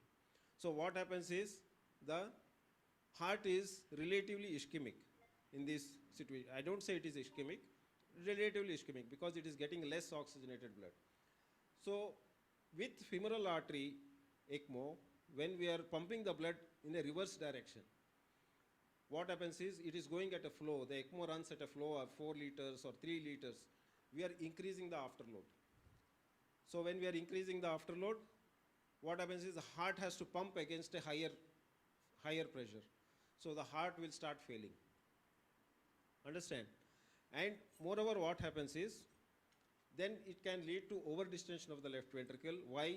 Because we are not taking care of the venous return which is coming into the heart cavity through the coronary sinus and through the Sebacean veins. They are not being taken care. So it leads to distension of the heart. So we have to be very careful, because everyone it appears to be very simple that the circulation is going on and there is some damage to the heart. We just put a ECMO and it is taken care. So it is not as simple as that. So what we have to do in this situation is, we should think of venting the left ventricle. So when we come to this situation, what we have to do is, we then have to do another procedure. Sometimes there are catheters available where we can, through the, using like in cath lab, we can, through the septum, and we can go into the left ventricle and the blood will be sucked out and then put it, and it comes to the ECMO. So these are all things which have to be considered. And what happens for a right ventricle when we are doing the ECMO, when veno-arterial ECMO? It decreases the preload and it also increases the afterload. Why it increases the afterload? Because the lung is not functioning, because the pulmonary circulation is taken away. When you are taking out the venous blood and putting into the arterial blood, the pulmonary circulation is not going on. So when the pulmonary circulation is not going on, your lung is collapsed. So it gets constricted. So the right ventricle can fail. So all these things have to be balanced whenever we are putting an ECMO. We have to see how much of the patient, that is why whenever we put the patient on ECMO, we put some little bit of ventilation, and always we can't put it on 90% or 100% ECMO. There should be a ratio which has to be maintained. So these are the way in which the ECMO as a pump, how it functions and how it affects the physiology. One thing I forgot to tell you is what happens in the cerebral circulation. Because of, whenever we do a femoral arterial ECMO, what happens is, I told you, the oxygenated blood goes only up to a part of the aorta. It just doesn't reach up to the cerebral circulation. So maybe a little bit of cerebral circulation may be receiving oxygenated blood, but mainly through the carotids and the brachiocephalic, you will get less oxygenated blood going to the brain. So there is some amount of compromise to the brain circulation, and also this less oxygenated blood will be going to the heart also. So there is a situation where heart also gets less oxygenated blood. So now the next thing we have to understand is about the ECMO machine, the machine which contains a pump and then it contains an oxygenator. The blood is taken out from the body and it runs through an oxygenator. Now, this oxygenator, how does the gas exchange occur? So now there are a lot of the laws according to which fluid and gas exchange, which you must have studied during your intermediate, 11th, 12th class. So anywhere the passing of a gas, especially, is depending on the partial pressures. Okay, the amount of pressure which is present. So in a lung, the exchange is in a different way, but in an ECMO, the exchange is it occurs in a counter current mechanism. So what we do is we pump the gas, whichever oxygen, into the thin membranes. There will be thin membranes through which the blood will be passing. So in a counter current mechanism, the blood takes over that oxygen, because whatever the blood which is passing is having less oxygen content, and we give the gas whatever is the required. We give it as a particular FID. We don't give always 100%. Whatever is the required, we keep giving as a mixture, and then that will be exchanged into the blood, and whatever the blood comes out will be the arterial blood. So all these calculations, when you go into, once you are practically getting into ECMO, like if you are putting ECMO, then you will be all understanding this. So one basic thing you have to understand is the oxygen which is carried in the blood, mostly it is through hemoglobin, and the dissolved portion is very less, and carbon dioxide dissolves very well in the blood because it is more soluble, but oxygen is not so soluble.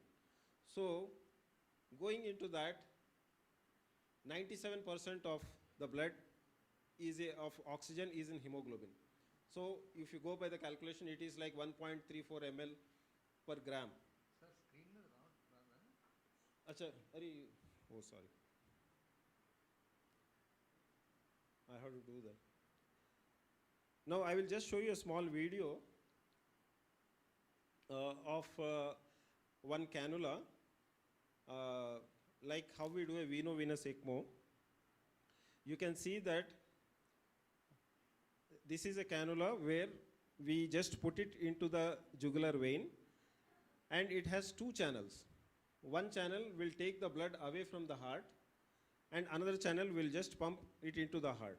This is actually a very sophisticated cannula and is not freely available, but still I just wanted to show you to understand the physiology mechanism of it. Now you can see one of the port hole is inside the IVC, and the other hole will be in the superior vena cava. And whatever blood is going and then coming back into the right atrium. So exactly at the position of the tricuspid valve, so that there is no mixing of both the channels. Understand?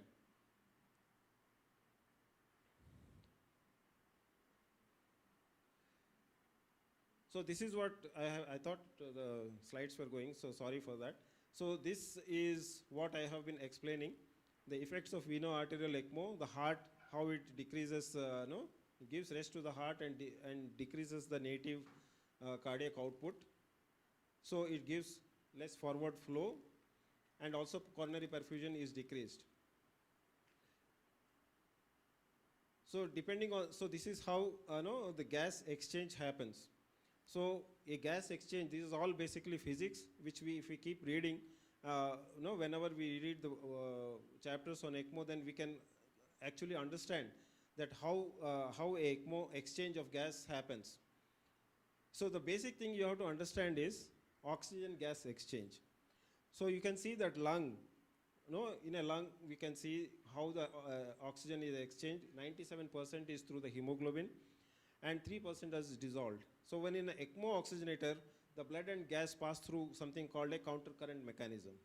So what happens is, as we increase the sweep gas, we call sweep gas is the gas which is passing through the ECMO oxygenator. Understand? And depends on the membrane type. There are different types of membranes. So better diffusibility membranes will give better oxygenation. Then the membrane surface area. So these are all the factors which affect the transfer of gas from oxygen to pass the gas into the liquid phase.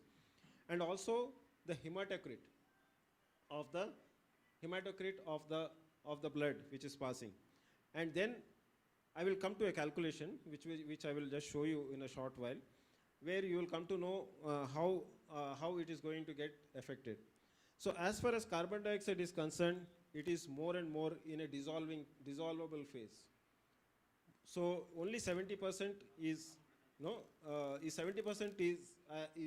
transported as bicarbonate, and with combination of hemoglobin only 23%. So you can see that oxygen is affected by the hemoglobin concentration, but carbon dioxide transfer is not affected by the hemoglobin concentration. So now this is what I would like to explain of mixing of the blood due to the, just before that I think I will just show you one. Yeah, I just wanted to show you this one picture where how the the concentration, I think I'll go back here. It will come. So now, ultimately, the purpose of oxygenation of the blood will depend on the mixing.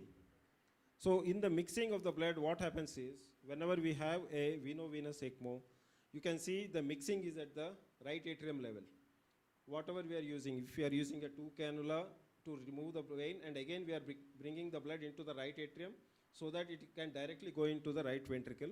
So SpO2 will be low all throughout the body, because whatever is going into the right atrium is just going into the lungs, and where the lungs are non-functional, and then it is pumped in by the ventricle throughout the body. So the PO2s will be low.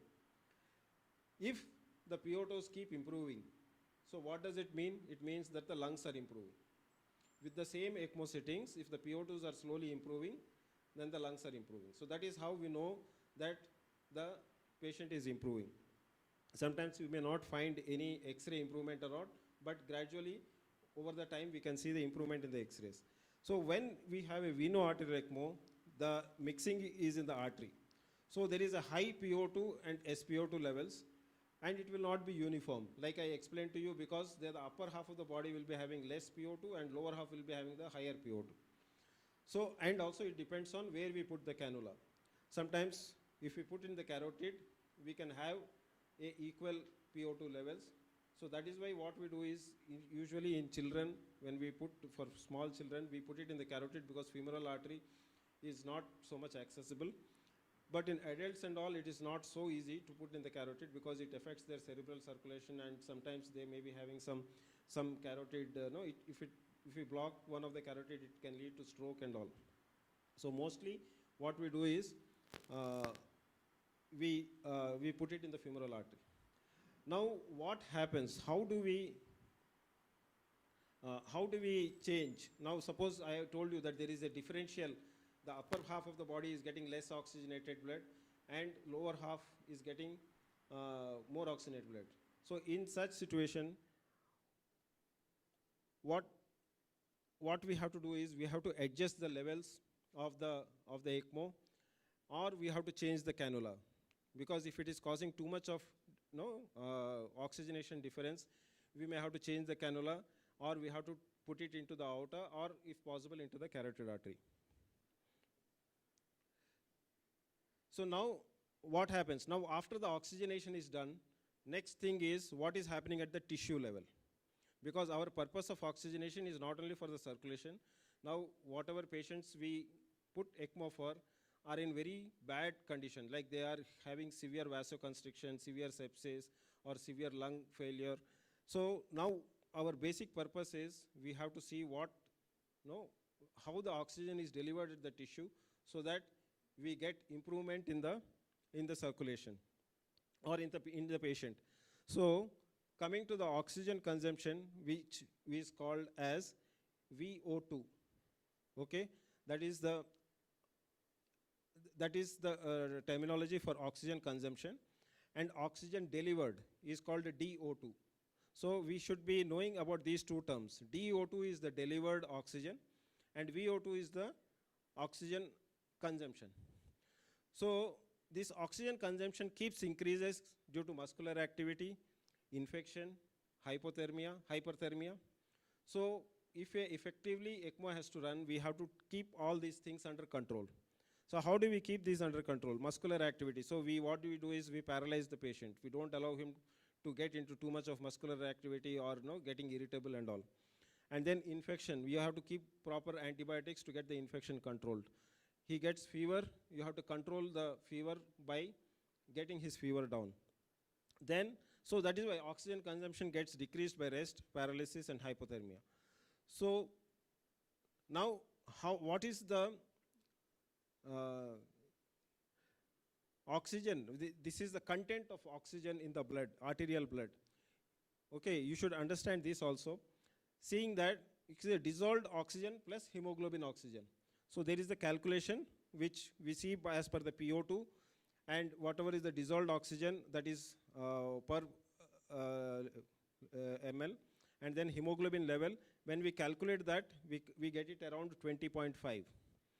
Okay. Now the next thing is we calculate the venous oxygen content. We have to know the content. Only PO2 or saturation is not sufficient. So when we calculate, it comes around 15.2. So the venous saturation, so the difference is roughly around arteriovenous difference. That the arterial content minus the venous content is roughly around 5.35. So this is the combined picture which shows you how the oxygen delivery is affected. You can see the delivery of the oxygen, which we call the DO2, is the delivered oxygen at the tissue. It depends on the cardiac output and the content of the oxygen. So the content of oxygen in the blood. So the content can be calculated by this formula, and cardiac output is heart rate and stroke volume. So now heart rate and stroke volume are directly affected by the preload, the cardiac function, and the afterload. So what our ECMO does is, it takes care of the preload, it takes care of the cardiac function, and also the afterload. And then you have better delivery of oxygen. So now one important thing, how hemoglobin is very important. So this I think everyone knows of, they must have read in physiology. Like we will be thinking, like if we want to increase the PO2 of a patient, you can see like at a hemoglobin of 10, okay, and a saturation of around 50, you can see how much it is at a saturation, the content of the oxygen content. Now you increase the hemoglobin, the content increases even at low saturation. So the hemoglobin level is very important. That message I want to just convey it to you, that if you suppose keep hemoglobin at 10 and you keep running the ECMO, it doesn't mean that you are delivering the sufficient oxygen to the tissues. Very important is, because oxygen is mainly carried by hemoglobin, you have to see to it that Because when we are doing a ECMO, there is some amount of dilution because it is a second circulation going on. We keep adding what many of the perfusionists also we see, they don't understand this physiology. What they do is whenever the flows are not meeting, they will just connect a IV fluid and they will run fluid into the thing. Then what happens is by the morning the patient is totally cold and he's severe acidosis. Why severe acidosis? Because his tissue is getting into anaerobic metabolism. So only we have to understand the physiology. And I didn't want to get into more of all the technical things, because if you understand the physiology, technical things you just read in the book, you can understand, because it is just running the pump. And most of our perfusionists who are there, who are doing, who are not experienced with ECMO, they even don't know much of, that hemoglobin is such an important thing. You give blood when the patient is, having this problem with oxygenation, then it will improve. If you give only IV fluid, what will he's getting? He will go into more low hemoglobin, and as he goes into more hemoglobin, his oxygen content will go down. So that is the main important thing which we should understand, that whenever a oxygen to be delivered at the tissue in a normal person, we have content of oxygen is roughly around 5 times what it is to be delivered at the tissue. And when it gets to below 1:2, then it becomes anaerobic metabolism. And once you go into anaerobic metabolism, then it is a vicious cycle. The ECMO will be running, but you will not be able to give any tissue healing or any benefit to the patient. So to know this, the mixed venous blood saturation is a very important thing, and that gives you, because that indicates the mixed venous saturation is the difference between the arterial and the venous oxygen content. So that gives us an idea of how much of the tissue is taking the oxygen. If suppose our mixed venous saturation is very high, that means the tissue is not taking any oxygen. So you are not serving the purpose of putting the ECMO. Ultimately, you have to put the ECMO so that the tissue has to take oxygen and the tissue circulation has to improve. And tissue means it includes all. It includes the kidneys, it includes your liver, it includes your brain and everything. So this is the very important. So mixed venous saturation. And oxygen delivery can be improved by increasing the oxygen saturation, increasing the PO2, so increasing the cardiac output, and increasing the hemoglobin levels. So this is the important message which I wanted to tell you. And then, so this is how we improve, either by improving the native plus ECMO cardiac output. Suppose the heart function is good, we can always improve the heart function along with ECMO by putting some inotropes and removing the CO2 by the sweep gas. So removal of carbon dioxide is also important. So as far as the gaseous exchange is concerned, factors affecting the gaseous exchange are native cardiac output, native pulmonary function is also important, ventilatory settings, with its FiO2, ECMO sweep gas, HB levels, and site of mixing and of ECMO and the native circulation, which I have been telling you right from the beginning. So now we must have got a little bit, I don't know how much you must have got, because I may also not have been able to convey effectively, but a little bit whatever you can, I think you should go home back and read these books. Especially there is a red book which is called about ECMO, which is a very important book when in pulmonology, if you keep reading, because more and more we are seeing pulmonologists are seeing their patients in their ICU, at least 1 or 2 patients are having ECMO, so they should be also understanding about the ECMO physiology and all. Now we have the basic 2 types, and we make a small combinations. Like suppose we have the basic VV ECMO and VA ECMO. Then we have one called VAV ECMO. So why it is VAV ECMO is, now suppose we get we drain the blood from the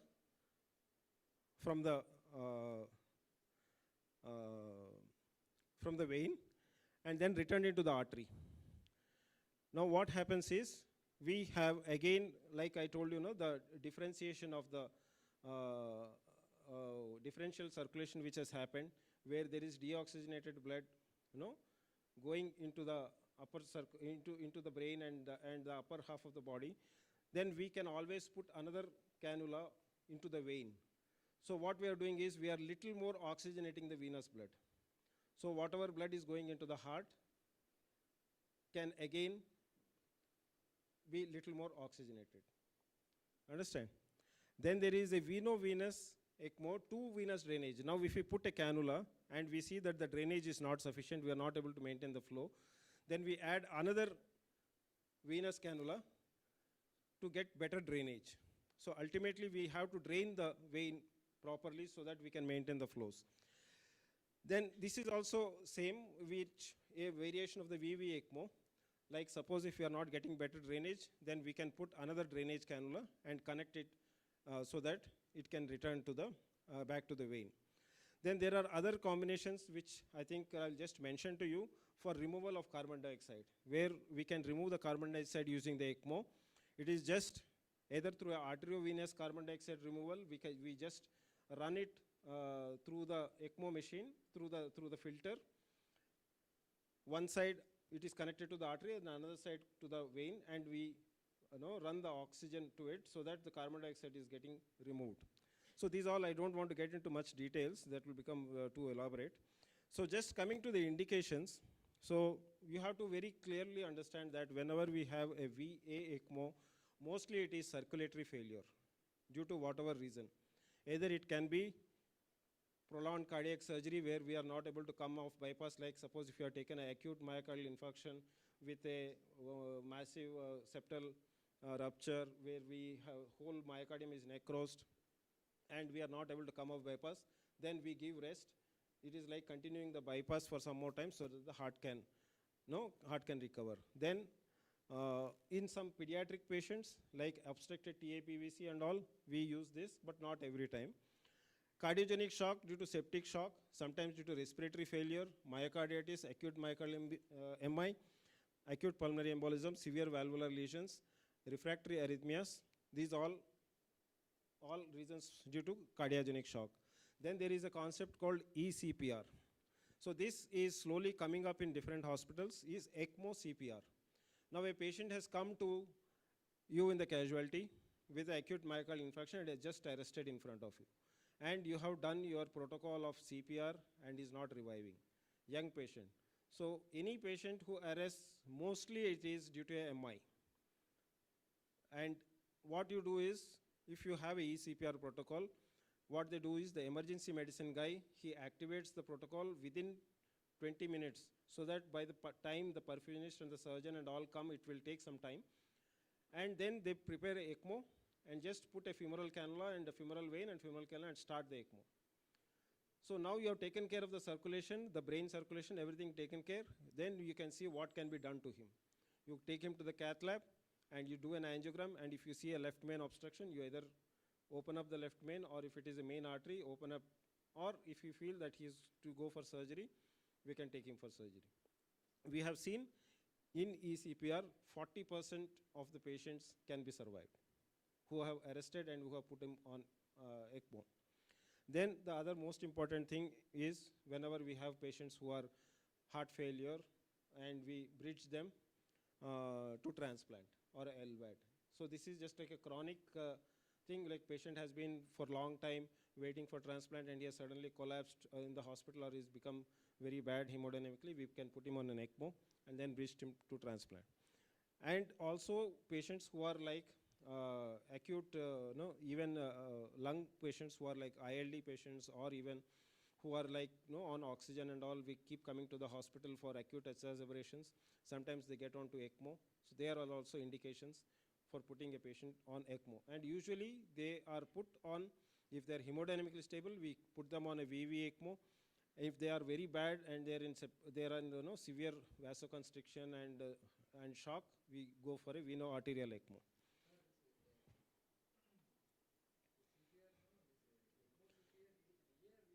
It is VA, always VA.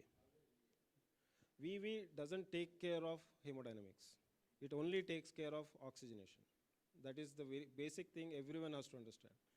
VV only takes care of oxygen. If you are all doubtful that his hemodynamics are going to get affected or he's like in borderline, like sometimes we see, patients we have seen during COVID time that usually during our COVID time we had referrals to the last moment. When patient is getting sick, they have tried prone, they have tried supine, everything, and he is not recovering. At that last moment, what they use, they call us for ECMO. And we are also in a confusion whether to put a VV ECMO or a VA ECMO. And when we put a VV ECMO, suddenly because of that right ventricular distension and all, he deteriorates. Then we have to again convert it into a VA ECMO. So we have to make that, due to our experience, we make that calculation. No, okay, this fellow will need an ECMO for a long time. And we also see that he doesn't develop the north-south syndrome we call because of that differential circulation happening, oxygenated, deoxygenated blood. What we do is we sometimes go for a central ECMO. We put a small right thoracotomy incision and we get the aorta there. We just put a cannula into the aorta and one cannula into the femoral vein, and then that takes care of the ECMO. Yeah, once his circulation is restored and you know that he is all peripheral, his oxygenation is good, mixed venous oxygenation and all, we know that things are better off, we have to convert it into VV ECMO. Because what happens is, when you continuing veno-arterial ECMO, his lung will not improve. Why? Because you are taking off the pulmonary circulation. If you are taking off the pulmonary circulation, the pulmonary it tends to get into fibrosis. So you have to keep the pulmonary circulation on so that the alveoli will keep open, or whatever your antibiotics which are giving has to reach the lung also. For that. And circulation is more important, and otherwise it will become constricted and slowly it will become fibrosis. Yeah, you have to convert. What we do is we take out that cannula and then put it into the right atrium. Or I showed you one single cannula. Sometimes what they do is we put that single cannula and take out this both cannula. Because if he has to be in a long time, if we keep a femoral cannula, it is difficult to mobilize the patient. When a patient is on a VV ECMO, we have seen, I think, even our singer Balasubramaniam, he was there when he got ECMO. He was there on a VV ECMO and he was doing exercises, sitting on the bed, doing all the exercises, but he developed some complication due to the CV or something, so that he couldn't make it. But you can keep him for, even we have kept in our hospital for even 3 months on VV ECMO. But once they reach to a stage where you know that they are not coming out of ECMO, then we have lung transplantation. That is the only thing which is. So as far as venous ECMO is concerned, I think it is only pulmonary respiratory failure. And if respiratory failure compromised with the leading to cardiogenic shock, you should go for a veno-arterial ECMO. So advantages of the veno-venous ECMO, like you were asking, the pulmonary flow is maintained, coronary perfusion is with oxygenated blood, and less neurological effects, because we are not entering the arterial circulation. Another important aspect I forgot to mention is about femoral artery. When we put a femoral artery cannula for a long time, veno-arterial, we are going to affect the distal perfusion of the femoral of the leg. So we have to give a distal perfusion cannula. Otherwise, he will start developing thrombosis because of stasis of the circulation, because we are giving the cannula in the opposite direction. So there is no perfusion into the limb. So he will start developing, and you have to do embolectomy and muscle necrosis and all. No, but there is no circulation. The cannula is completely into the lumen of the femoral artery. So it is totally obstructing. So you are not giving any circulation down. So naturally, even if it is ACT is maintained, that blood has to clot. No, if the ACT is 600 or 700 seconds, after that it will clot. So it is not going to stay forever. This thing. So with this, I would like to conclude my talk, and I think we will go for the talk on Dr. Chaitanya. She will be elaborating about how to work up and go for the lung transplant mission. So this will be a recorded talk. I think we can all listen.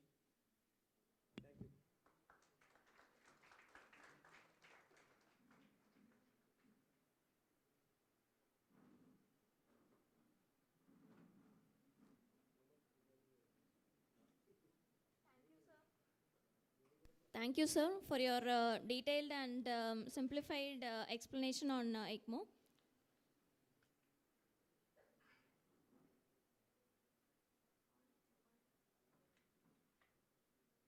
Next, we'll be having a recorded session about the referral listing and post-transplantation survival in lung transplantation patients by Dr. B. Chaitanya ma'am.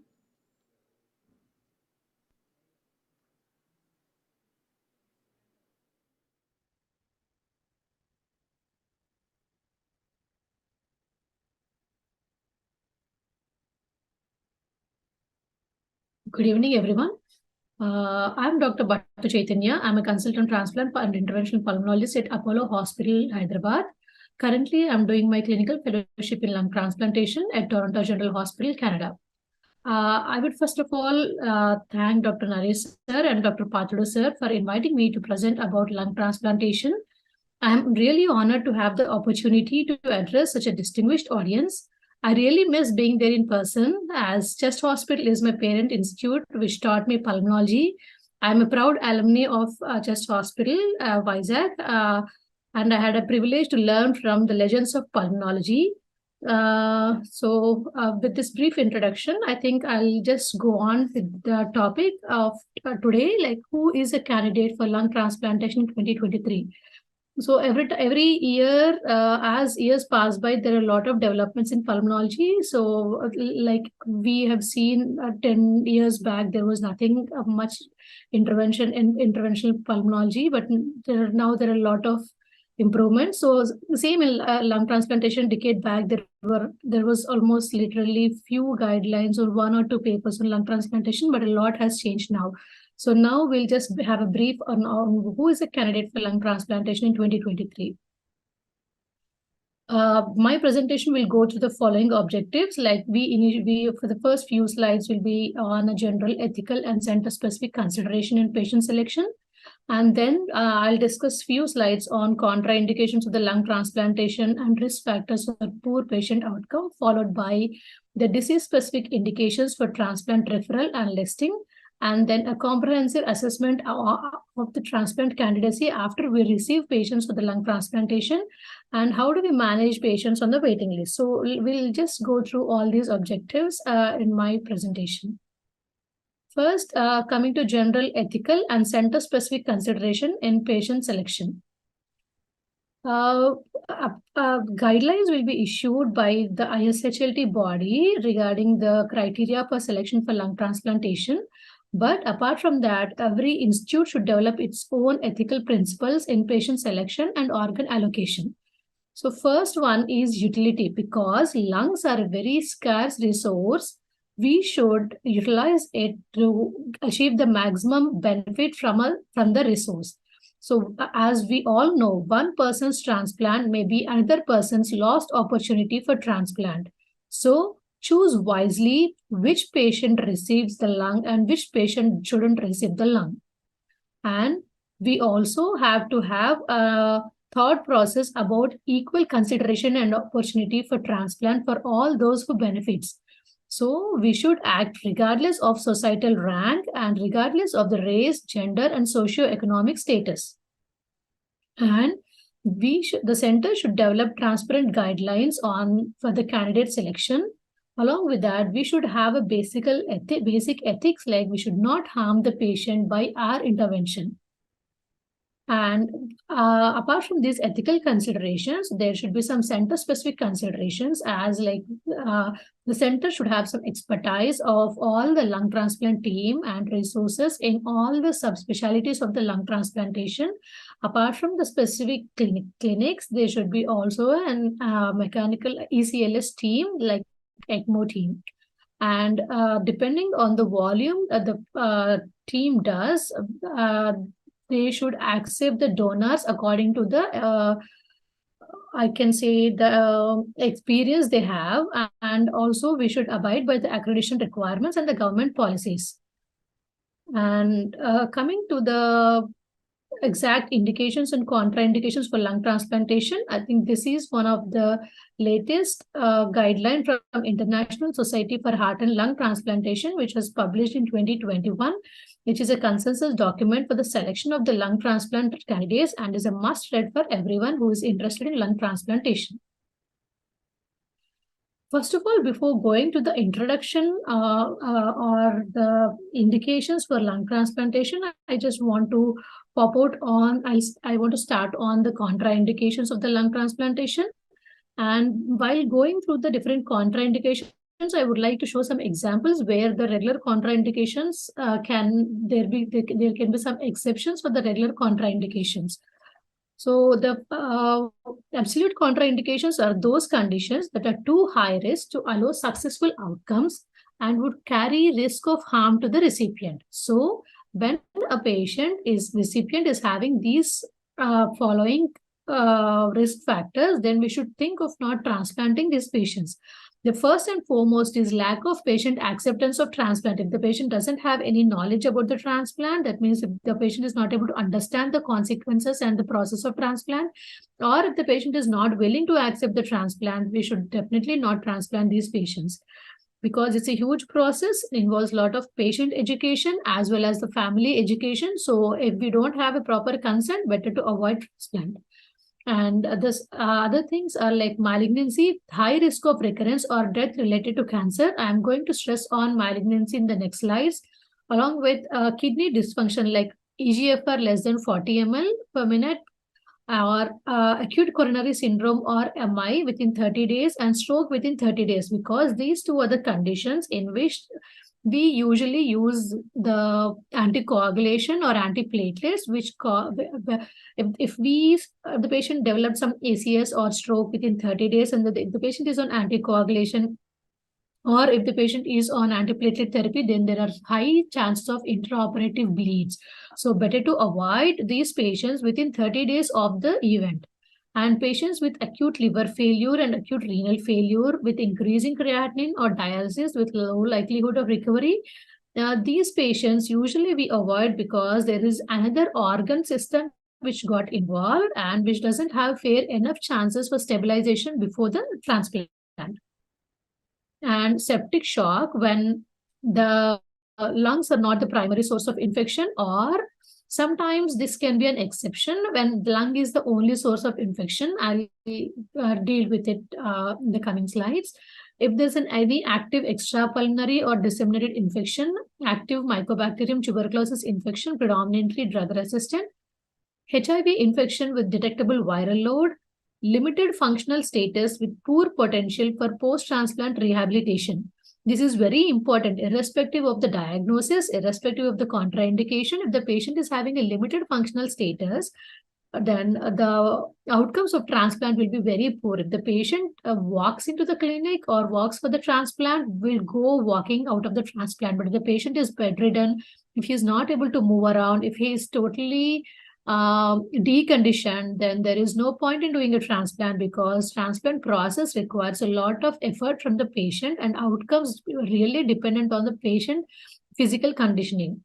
And if the patient is having a progressive cognitive impairment, or if the patient is non-adherent without evidence of much improvement, or if the patient still has an active substance abuse, like if a patient is still smoking or alcohol dependence or any drug abuse, or if the patient is having any severe uncontrolled condition expected to limit survival after the transplant. So if the patient is having the above issues, then it's definitely worthy not considering lung transplantation. As I have told you, there is the thought process on malignancy as a contraindication has been changing over the time. If there's a previous malignancy, then we have to assess for residual or metastatic disease. We have to consider new staging and risk assessment techniques at the time of assessment of the patient. And also we should work along with the oncology experts to assess risk of recurrence of the disease and what is the cancer-free survival of these patients. So there is a beautiful article in American Journal of Transplantation, which gives us an overview of when to transplant after malignancy. In this slide, if we can see when to transplant after malignancy, there are 4 factors which will decide on when to transplant after malignancy. First of all, organ failure factors. In organ failure factors, there are like life-saving transplants and non-life-saving or life-prolonging transplants. And lung transplantation is a life-saving transplant. So, when there is a previous malignancy, if it is a life-saving transplant like a lung transplant, we can still consider doing a transplantation. And in case of other transplant like a heart transplant, if there are ventricular assist devices or dialysis or something, then options available, then we can just consider those options as such. In patient factors, the quality of life after the malignancy, and if the patient is having any modifiable risk factors like smoking or any other non-modifiable risk factor like genetic factors also should be taken into consideration. And cancer factors, like we should also know about the natural history of cancer recurrence, the time since cancer treatment was done, and what about the favorable stage or disease biology, and is there any effective available treatment for this patient? So all these has to be considered. And finally, the immunosuppression factors. Lung requires high level of immunosuppression compared to other organs. So we have to know the effect of immunosuppression on cancer recurrence. There are certain medications which have the tendency for proliferation, so they can cause cancer to recur. And we also should know that how much period of cancer-free survival the patient is having. So we should consider all these factors and then decide on when to transplant after malignancy. For example, this was a 72-year-old male. He was an IPF based on clinical radiological criteria. He also has a past medical history of hypertension, dyslipidemia, GERD, and he was an ex-smoker of 30 pack years. He got admitted with a ILD flare in August 2021, and he was requiring 10 to 15 liters per minute of oxygen with exertion. He was assessed and listed for transplant in December 2021. So when we have done a routine CT chest, after this was at the time of initial assessment, and after 3 months, when the patient is on waiting list, we noticed that this lesion, which was a suspicious lesion initially and not very indicative of any malignancy, the lesion has progressed. So now this lesion has high suspicion of malignancy. Now the question is whether to transplant this patient or not transplant this patient. So to further guide us, a PET scan was done. The PET scan was showing a nodule of 13.3 SUV in the left lower lobe. So there were no other positive nodes and no uptake in any of the lung fields or in the rest of the body. And so pre-lung transplant, short course radiation for stage 1 lung cancer was given. 12 gyri delivered in 3 fractions, and the patient was listed for lung transplantation again 7 days after the last radiation. And he was, the ongoing surveillance was carried on while the patient is on waiting list. And 2 months after radiation, luckily this patient got a lung and underwent bilateral lung transplantation, and the explant was a poorly differentiated squamous cell carcinoma with negative nodes. So this is like a therapeutic treatment for patient for both the malignancy and the ILD, but this is not the case in every scenario. So in case of any localized malignancy, we should be careful that there is no extra pulmonary dissemination of the malignancy, and we should see that the resection of this lesion is a permanent curative of the patient, both in terms of malignancy and the pulmonology disease per se. And the second one is like uncontrolled infection. Usually in sepsis or septic shock, we usually won't do transplants. But in very rare cases, like if the disease is localized only to the lungs, then usually, and if the lungs can be removed, and because they are the primary source of infection, in those scenarios, we can usually do a lung transplantation. This is a very rare case which was published in a journal which was done by the Toronto Lung Transplant Program. This is a 32-year-old female with Bordetella cepacia negative, who's a case of cystic fibrosis. She was a good candidate for transplant, but she developed subsequently H1N1 influenza and she required intubation. She was kept on ECMO, VV ECMO, and listed for bilateral lung transplantation. But 10 days down the lane, there was worsening of shock with MDR, pseudomonas, sepsis, and lung was the primary source for all this. So she was requiring maximum pressure requirements, and slowly she started developing AKI, liver issues, everything. So multi-organ dysfunctions that slowly started developing. So at that time, the team has decided, had a discussion with the ICU, the medical team, the surgical transplant team, and the family. And finally, they have taken a bold step of bilateral pneumonectomies, which is unthinkable. So, to pursue the source control, bilateral pneumonectomy was done, and the patient was kept on central VA ECMO, PALA Nova lung. And after 5 days, and after the source control, hemodynamics and organ function have improved. And 5 days later, she was transplanted. There was a bilateral lung transplantation was done after 5 days, and she was decannulated from VA ECMO. She was discharged from the hospital 4 months post-transplant. So this is a very rare case of controlling lung infection and doing a lung transplantation, which can be done in only centers with high volumes and good expertise. So whenever we see these cases, usually we'll try to avoid, because we have much more multi-resistant organisms compared to the Western population. So if there are severe infections, or if the infections are bad, I think it's better to avoid taking those lungs and accepting the recipient, accepting that patient as a recipient. And compared to these absolute contraindications, there are certain other factors with substantial risk to post-transplant outcomes. So these factors should, if the patient is possessing these factors, then the transplant should be done only again in a center with much expertise. And if there are more than one of these risk factors, then multidisciplinary approach is required, and optimization of the patient is also required. First of all, the age of the patient more than 70 years. Usually the guidelines say that age of more than 70 is usually a relative contraindication. There are certain aspects of why it is. If the patient is physically conditioned, if he doesn't have frailty, even patients more than 70 years can be accepted. But these patients, we need to work out on their osteoporosis. And if the bone mineral density is good, and if they doesn't have significant osteoporosis and significant age-related cancer screening was done, then I think that's fine to take these patients. And if the patient is having severe coronary artery disease that requires a bypass surgery, so then both the bypass and the transplant can be done at the same time. Along with that, one important thing is a significant, like severe esophageal dysmotility, which we usually see, like all the GI issues in connective tissue disease related ILDs. So in these patients, we should have a preoperative plan of what to do to prevent the complications after the transplant.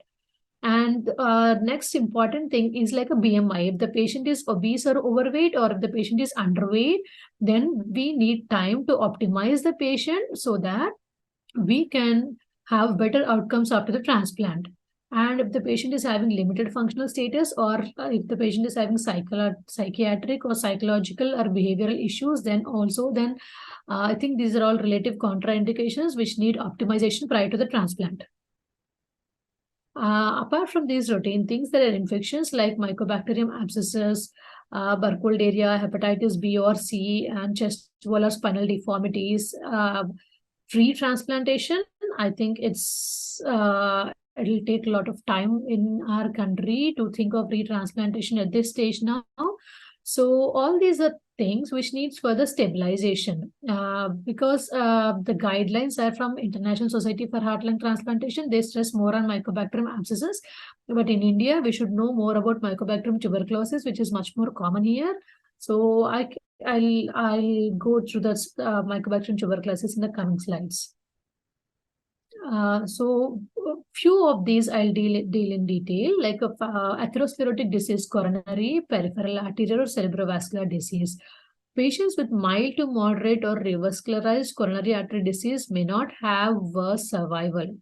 So whenever a patient, like elderly patient like 55 to 60, if we take that patient for a transplant, and while assessing the patient, if we find that the patient is having a coronary artery disease, then we should decide whether we can stent the patient or whether we have to do CABG at the time of the transplant. That depends on the severity of the lung disease. If the patient's lung disease is bad enough that the patient is won't be able to make it 1 month down the lane, if the disease is unpredictable that the patient cannot survive beyond 1 month, then I think it's better to plan for a CABG at the time of transplant. But the patient, if it is stable, if the patient is stable enough, requiring only 1 to 2 liters of oxygen, not an immediate candidate for transplant, like not an urgent listing for the transplant, then for those patients, we can do stanting, wait for 1 month and then reassess and then list again for the transplant. And in peripheral vascular disease also, if the disease is very severe, that limits the mobilization after the transplant or causes some restriction to the rehabilitation of the physio after the transplant, then I think it's better to reconsider and optimize these patients before the transplant. For example, this is a 59-year-old male with a diagnosis of ILD, likely idiopathic pulmonary fibrosis. This patient had a recurrent pneumothorax with chest tube and ongoing air leak. So persistent air leak, chest tube, and IPF. So this patient was referred for an urgent lung transplant consultation as his oxygen requirement kept on increasing. So while evaluating, it was found that he had flow-limiting lesions in LAD and OM1. So then, if we do stenting at this point of time, it requires 4 to 6 weeks dual antiplatelet therapy. So cannot enlist the patient until the patient is off clopidogrel. But currently the patient is requiring 8 liters per minute oxygen at rest and 15 liters per minute with minimal exertion. And there's an with ongoing air leak on topaz, and mobilizing with physiotherapy is a bit difficult for this patient. So what are the issues with transplanting this patient and not transplanting this patient? So finally, it was decided to transplant this patient with concurrent CAB, coronary artery bypass surgery.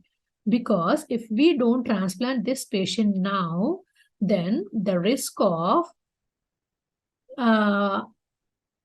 empyema because of the prolonged chest tube, and second thing, unpredicted trajectory of the interstitial lung disease, like predominantly IPF, we cannot predict what happens next.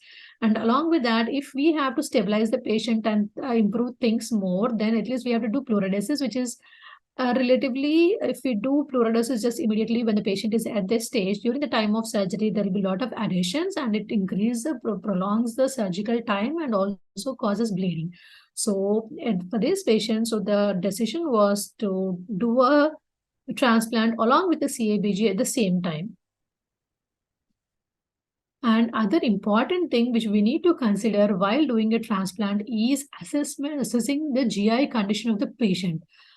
That means whether the patient is having gastroesophageal reflux disease or low esophageal motility disorder or anything, we need to definitely assess, because esophageal dysfunction and GERD or delayed gastric emptying have very worse outcomes of post-transplant, worse post-transplant outcomes, because they are going to trigger rejection, and that is one of the reasons for chronic lung allograft dysfunction. So preoperatively, things have to be worked up regarding if the patient is having any signs or symptoms of gastric reflux, or if the patient is on any of the PPIs, which for his gastric symptoms, then definitely we need to assess, like with the 24-hour pH monitoring, gastric emptying studies. And in patients like scleroderma, they have esophageal dilatations. So for them, we all should also have a plan of the post-operative GI issue management, like a G-tube or post-stomach, post-pyloric tube feeding, like nasojejunal conversion to gastrojejunal, or in patients with hiatus hernia, or in patients who have significant dysmotilities, we have to consider anti-reflux surgeries pre or post-transplant. So or we need to have a plan in patients with GI disease. So it's optimization of the GI disease along with the plan pre or post operatively will definitely improve the outcome of after the transplant. But definitely presence of some GI issues is not a contraindication for transplant. And apart from that, again, infections play a major role, like tuberculosis in our scenarios. So we should treat the patient with tuberculosis intensively pre, and should have a post-transplant treatment and surveillance also. So it's not that the patient is a case of ILD or bronchiectasis. If the patient develops tuberculosis while on the waiting list, then we cannot wait for a whole 6 months to list the patient. So what is the criteria? Like we have the patient should tolerate the medicines, one thing, and second thing, AFB smear should be negative. Culture, we need not wait for the culture to come negative as such, but initially at least 2 months of intensive phase is reasonably good to consider for transplanting. Apart from that, significant infections with a mole like non-aspergillus mole like Scedosporium, Glomentospora, these are like difficult to treat infections, and I think it's better to avoid people with these infections. And in patients with cystic fibrosis, patients with Burkholderia cepacia carry high transplant mortality. So they need combination antibiotics along with sinusitis management. So these are the major things which we need to keep in mind while transplanting a patient with these infections. And all these should be done in centers where we have a transplant infectious disease expertise. So we have discussed about absolute contraindications and relative contraindication, and then these are few other issues which pose some risk to the patient outcomes. But we need not, what I say that we need not consider abstaining from transplanting these patients, but we need to have a proper plan in these patients. In all these, I think I can just I'll elaborate about the connective tissue diseases. Connective tissue diseases, we need to just look out carefully what are the extra systemic manifestations and how significant and severe the disease is limiting the patient's ability apart from affecting the lung. So, for example, in scleroderma, it affects apart from the lung, it also affects the skin. The chest skin is too tight that it's difficult for the surgeons to stitch over, or it is difficult if there are high chances of dehiscence after the transplant, then I think that poses a very difficult issue for the surgeries. And there are certain ILDs like rheumatoid arthritis which can recur after the transplant in the transplanted lung, but because of the immunosuppression what we give after the transplant, usually that should not be much problem. So there are certain conditions which we need to carefully monitor and manage and optimize prior to the transplant. And after going through this muddy water, let me just start on the actual indications for transplant referral and listing. General conditions like general considerations, when is referral and when is listing. There are two terms like referral and listing. Referral is the term when we use like when we refer a patient to the transplant team. And listing is the term which can be used like when the transplant team keeps this patients when this patient is decided by the transplant team to transplant the lung actually. So that means if the patient is referred to the lung transplant team, it doesn't mean that at that time this patient is actively into the transplant. So there is a huge amount of waiting period between the referral and the listing. But referral is very important because if we refer a patient to the lung transplant team early, the early referral facilitates time for educating the patient and to optimize the patient. And if the patient is for multi-organ transplants, then that because of the longer wait periods, I think early referral is definitely indicated. And when do we refer a patient for lung transplantation? If the risk of death from the lung disease within 2 years is more than 50% without lung transplantation, or if we think the survival of the 5-year post-transplant survival of this patient is more than 80%. So these are the criteria when we refer the patients for lung transplantation. So now the disease-specific considerations for transplant referrals and listing, COPD. So this is a brief case scenario. Mr. XX is a 59-year-old male with severe COPD. He was diagnosed 10 years ago with worsening of symptoms. Diagnosed 10 years ago. Now, since last 4 to 5 years, he had worsening of symptoms. He was a smoker, 40 pack a year, but quit 5 years ago. He doesn't have any occupational exposures. Recently hospitalized, but historically he had multiple exacerbations per year. He is MRC4 and he also needs assistance with activities of daily living. He uses 2 liters of oxygen at rest and 6 liters on exertion. He is on nocturnal BiPAP currently and is also undergoing pulmonary rehabilitation. Of late, his oxygen requirement increased to 15 liters per minute on exertion, like saturating around 78% to 83%. So this is a classical case of very severe COPD with recurrent exacerbation. So definitely this patient, this is his X-ray and his FEV1 is like 0.56 liters.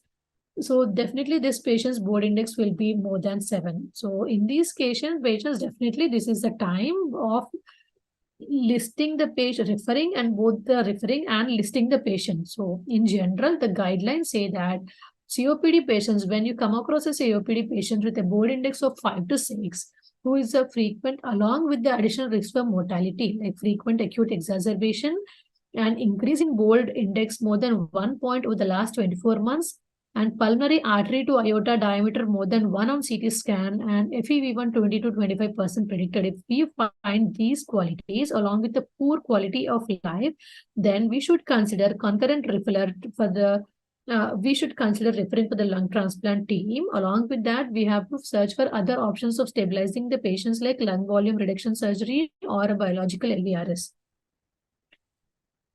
And when these patients will be listed for the transplant, that means once the patient is referred by a respirologist or a pulmonologist to the transplant pulmonologist, if the patient doesn't fall into a bit severe criteria, then we still observe and manage the patient on wait list. But when the patient's board index is between 7 to 10 and if the FEV1 is less than 20% predicted, moderate to severe pulmonary hypertension with severe exacerbations requiring ICU and a chronic hypercapnia, then that's the time the patient will be listed and will be in the active wait list of the transplant team. So this is regarding COPD, and next comes interstitial lung disease. So this patient, this gentleman is about I think 59-year-old, was diagnosed with ILD in 2020 after presenting with cough and dyspnea. And he had, after diagnosis, he had this declining respiratory status over the past 2 years, with most significant declines occurring after 2 hospitalization for apparent ILD flare. And his now condition is like his MMRC class 3 and oxygen requirements are at 3 liters at rest and 8 to 10 liters with exertion. If you find such patients, then I think it's ideal to refer directly to a transplant pulmonologist without much delay. And in interstitial lung disease, specifically IPF, once you diagnose the patient with IPF, I think it's better to have a talk with the transplant team regarding this patient to just initiate the discussion of lung transplantation down the lane, and just to educate the patient more about transplant options because of the unpredictable nature of the disease, and we never know when will be the accelerated phase or when they decline suddenly, or any viral infection can trigger this worsening of ILD and can trigger ILD exacerbation. So it's better to have a discussion with the transplant team and keep managing the patients. And once the patient reaches certain stage, like decline over a 2-year period of FVC more than 10% or DLC more than 15%, and the patient is requiring supplemental oxygen at rest or exertion, then it's the time to refer the patient for the lung transplant team. And the patient will be listed if the decline over a 6-month period of FVC more than 10% and DLCO more than 10%, and if the 6-minute walk distance decline is significant enough, and if the patient develops pulmonary hypertension, repeated exacerbations, then this patient will be actively listed for the transplant. And cystic fibrosis, which is most common in the Western population and in the northern part of our country, then the timing of referral will be FEV1 30%, less than 30%, or if the patient is having an FEV1 less than 40 with coexisting features like a low 6-minute walk test, hypercapnia, resting or exertional hypoxemia, pulmonary hypertension, and massive hemoptysis requiring embolization, pneumothorax, and diffuse involvement of the lungs. So all these are the criteria for referral. And for the listing, like apart from the general referral criteria, then when the patient worsens and is continuously on oxygen and requiring replacement antibiotics, then at that time the patient will be listed. Even bronchiectasis, non-cystic fibrosis, bronchiectasis, also the same features will account to. But when a patient is a female or a short stature, or the patient is having antibiotic resistant organisms like Bordetella or MDR, TB or NTM, then I think it's better to refer a bit early, because finding lungs for these patients is a bit difficult, and optimization of this patient is much more important in considering the transplant than the other part of the subset. And now coming to the pulmonary artery hypertension, there's a reveal score which says the severity of the pulmonary hypertension. So if the reveal score is intermediate or high risk, or reveal score is more than 8 despite maximum pulmonary artery hypertension treatment, so then it is the time to refer, or a significant RV dysfunction, or if the patient is requiring a parenteral prostacyclin, progressive disease despite therapy, or secondary liver or kidney dysfunction, or life-threatening complications such as recurrent hemoptysis. If the patient is having the above-mentioned criteria, then it's a time to refer the patient for lung transplantation. And will be listed if the patient is having progressive hypoxemia, and again the reveal score is more than 10, and the patient will be listed for the transplant. Coming to LAM, despite mTOR therapy, severe lung function abnormality, exertional dyspnea, hypoxemia. So for all the interstitial lung diseases, if the patient is requiring oxygen, then that is the time to refer the patient for the transplant. And once the patient is referred, then based on the severities and everything, then the patient will be listed for the transplant surgery. And other conditions which are mentioned in the guidelines are like thoracic malignancy, which we very rarely see, like in situ carcinomas, minimally invasive adenocarcinoma, or the surgical, in cases of bronchoalveolar cell carcinoma, if it is a localized disease only pertaining to the lung, then again a lung transplantation, if it is expected to be curative, then we can consider doing transplant. But otherwise, if it is a disseminated malignancy or something, we usually won't consider doing transplant for this patient. And the new indication for lung transplantation is ARDS. This is, the guidelines are in evolution, but as of now, the persistent requirement for mechanical ventilation or ECMO without expectation of clinical recovery to liberation. That means if you are not able to liberate the patient from mechanical ventilator support or ECLS, or early initiation of ECLS as a bridge to recovery or decision, because if the patient is between 10 to 14 days on ventilator, or if there's evidence of irreversible lung damage, or if there's a single system organ failure without involvement of other organs, then these patients with ARDS have to be considered for transplantation with ECMO as a bridge to transplantation. Example, this is a 52-year-old male with severe COVID ARDS in early 2021, intubated, paralyzed, prone, but as the patient was not improving, he was transferred for the consideration of ECLS as a bridge to the recovery. So 6 weeks on VV ECMO, single organ failure, patient is awake, standing, he's marching at bedside, unable to wean ECMO further because he has become ECMO dependent and his lungs are badly damaged and not recovering as such, and he was assessed and listed for lung transplantation. But unfortunately, 2 weeks after listing, he developed acute headache, vomiting, and loss of, there is reduced level of sensorium. And at that time, because ECMO has its own complications, so he had an intracranial bleed, and he was again delisted for transplant because intracranial bleed, we cannot transplant these patients with intracranial bleeds. But this is not the end of the story. So urgent posterior fossa decompression was done, CSF leak, there was a drain incision for the CSF leak, and he was kept on meropenem and vancomycin. And 1 month after decompression, he had bilateral subdural hematomas and he was treated conservatively. Luckily, this patient survived all this episode and was decannulated from ECMO after 5 months of the support. And then he was transferred to the home hospital and to the rehab with oxygen and support.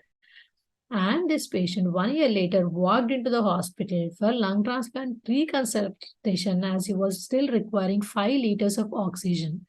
And for this patient, bilateral lung transplantation was done 20 months after listing once the patient got lungs. So it's we need not, if the patient develops some complication during the ECMO, it's not the end of the story, and we need not narrow down our opportunities, we can still have a positive hope, but this occurs in very rare cases, but still there's a lot of chance and hope for these patients to get a lung transplantation.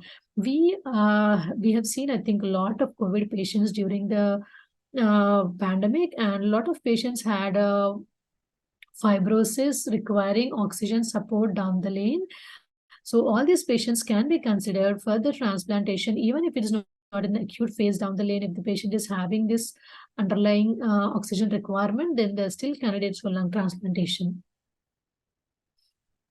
So once the patient is referred to the lung transplant team, they will decide whether the patient has to be listed or not. Okay, so what all things the transplant team needs to assess the patient to list for the lung transplantation. Once a patient is sent to the lung transplant team, then we usually will review the consultation, all the previous notes and the PFTs, 6 minutes, chest imaging, the medication list and everything, and then talk with the patient. Up there we'll keep an appointment with the patient. If the patient is requiring oxygen and if the patient is far away, then we can even have a video consultation, or we can have a direct consultation if the patient is nearby. And after that, so these are the bunch of tests which we require to assess the patient. Like apart from the routine pulmonary function test and 6-minute walk test and chest X-ray, we also need a quantitative perfusion scan, blood work, ABG, sputum culture, tuberculosis scan test, echo, cardiac stress test, coronary angiogram, predominantly the right heart cath, and carotid and femoral arterial Doppler, bone density, and cancer screening. So all this bunch of investigations will be done to the patient once they are referred to the lung transplant team. And based on these reports, we have to decide whether the patient is suitable to be listed for the transplant. Then there will be one coordinator pivotal to every team. The coordinator will arrange all the things like assessments between different teams. So a physiotherapist, cardiac and lung transplant anesthesiologist, other specialists like ID, gastro, the dermatology, gynecologist for female patients, and if the patient is having any connective tissue disorder, a rheumatologist opinion, so other specialists as needed, and along with a social worker, like the coordinator can take that job, along with the dietitian and the psychiatry team and the transplant surgeons and the transplant pulmonologists. So all of them will see the patient independently and will meet and decide on whether to transplant this patient or not. So physiotherapist may come with an opinion that he needs more rehabilitation before listing, or the patient is adequately conditioned enough to list, and if the coordinator may come with that patient is having good financial support and good family support to support him, to support him, and the dietitian may come and say that BMI is okay, he's okay, he can be transplanted, or BMI is low, he needs more diet, or the BMI is high, BMI is high, he's obese, and so he needs to cut down on the weight, and physio team will assess and tell them the exercises and everything. And so the surgeons can decide on whether they want to do a single lung or bilateral lung, or which side of the, if it's a single lung, whether it's a right or left. So all these discussions will be going on during the listing committee meeting. And finally, a decision will be made whether we can list this patient for transplant or not, or if we are listing how severe the patient's condition is, so how soon we should transplant, whether it's a status 1, like the patient is requiring only 1 to 2 liters of oxygen, or an immediate risk like 2 to 4 liters, or a high risk like 10 to 15 liters, or admitted in the hospital, or is on ventilator support or on ECMO, and whether we have to consider ECMO bridging as a ECMO as a bridge to transplant if the patient worsens. So all this will be discussed in the assessment meeting, and a final decision will be given to the patient like, yes, you are listed, but in this stage you are at stage 1 or stage 2 or stage 3, and we consider these, we want further these investigations, or we need these optimization, and everything will be conveyed to the patient. So after this assessment and everything, it's not that we get lungs immediately after we list the patient. So during the wait list, how to manage these patients? Usually these patients will be managed by the primary respirologist who refer the case. So, but every 3 months, we need few investigations to keep an eye on the patient. So every 3 to 4 months, we need to have a CT chest, because as in the case scenario which I have mentioned, that there was suspicious nodule later developed into a well-defined nodule. So we need to have a close eye on COPD. They are smokers and high risk for malignancy. So we need to have a CT chest every 3 to 6 months, and blood work frequency depending on the condition like ILDs, CT, connective tissue ILDs, and 6-minute walk test every 3 months, and PFTs every 3 months, and HLA antibody testing also every 3 months to decide on how the patient's antibody development has been turning on. Because patients, if they receive some blood transfusion in between, then definitely their HLA testing will change. So all these updates need to be given to the transplant team, so they can be managed with the primary respirologist with these tests every 3 months, and an update to the transplant team every 3 months, like about the patient's condition. And along with the regular medication management, there is a very important thing which improves the patient outcome. Like it's like a rehabilitation. It's rehabilitation at least 3 times per week for the entirety of time on the wait list. If we start listed the patient now, every week 3 times the patient should undergo rehabilitation. Either patient can go to the nearby place, hospital or a clinic where rehabilitation is going on, or the patient can do a virtual rehabilitation 3 times per week, which allows ongoing optimization and assessment of the patient's condition. And most important is the palliative care for lung transplant, because they have significant symptoms of intractable cough and breathing difficulty. So I think it's better the symptom management is definitely better. We don't have a palliative care teams in our setups, but I think the respirologists can do all these things like managing the cough, managing the dyspnea with various measures what we have, so that the patient will be a bit more comfortable prior to the transplant and can participate more in the rehab, so that we can list him properly for the transplant. So, and along with that, during the wait list, the patient should be given an adequate support from the dietitian point of view. Also, if there is any high or low BMI, both carries increased risk for poor outcomes. So, if the patient is having low BMI, then the dietitian will follow him up regularly, give him adequate high protein diet, good nutrition, or a high BMI, then vice versa. So the psychosocial team and the support groups will meanwhile manage the patients during the wait list. So during the wait list, the management by the respirologist, the physiotherapist, and the dietitian play an important role to keep the patient conditioned and to follow up the patient during the wait list period. So with all these issues, the transplant team will decide on once the patient is on wait list. So a regular monitoring of the patient on wait list. Then when a lung comes, then the transplant team will decide on to transplant which patient. The lungs, they'll assess as which lungs suit to what patient, and then they can just easily transplant the patient with very good outcomes. So I just covered all these terms, which components which I've mentioned during the initial in the first slide, like general ethical and center specific considerations, contraindications, indications, and how to assess the patient after referring, and how should we manage during the wait list. And this is an amazing quote, like transplantation is an amazing journey that tests the limits of human strength and courage. It requires commitment and faith, as well as mental, emotional, and physical endurance. If you can handle transplantation, you can conquer anything you set your mind to. It is one of the life's greatest challenges, and among the rewards is life itself. So thank you again, everyone, for giving me this opportunity, and I'm ready.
Madam connect అయ్యారా?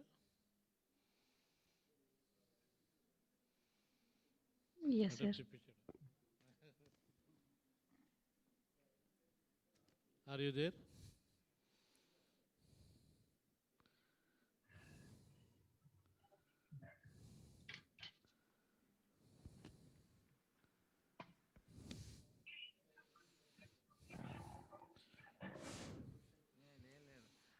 Hello, Chaitu.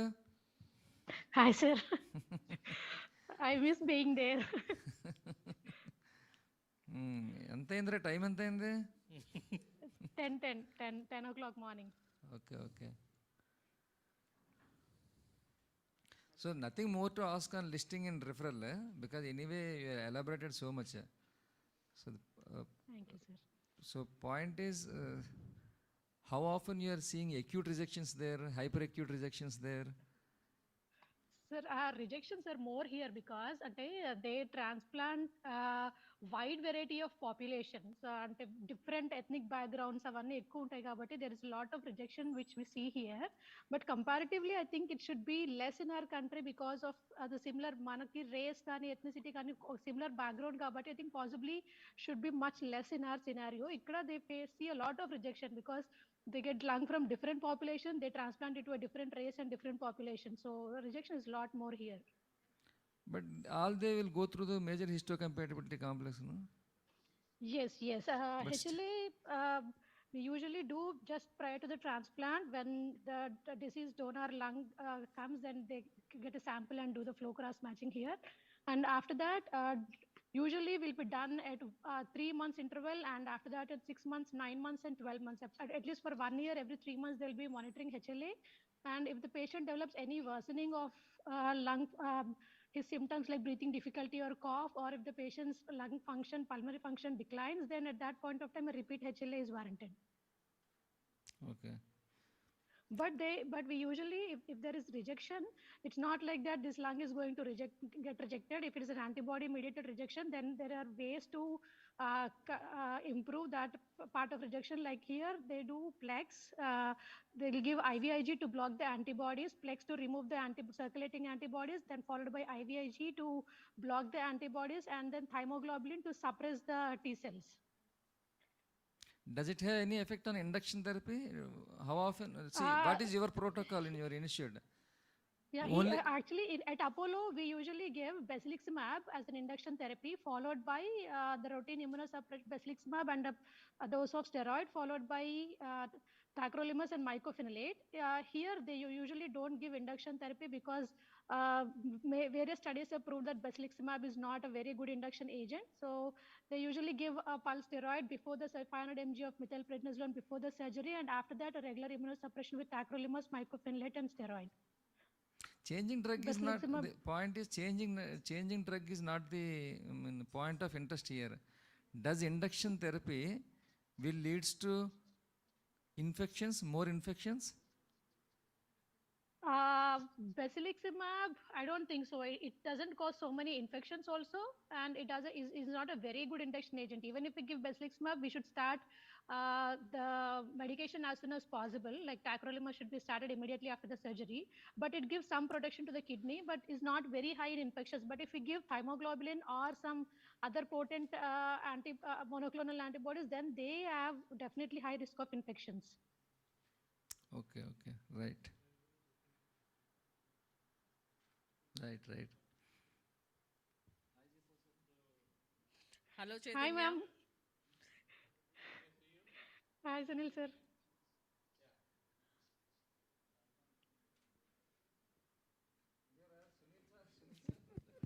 Hey, Chaitanya, Go you ahead, responded to whom? Yeah. Sunil sir has sat down. No, you please carry on, ma'am. Hi, Chaitanya. Madam. Hi, madam.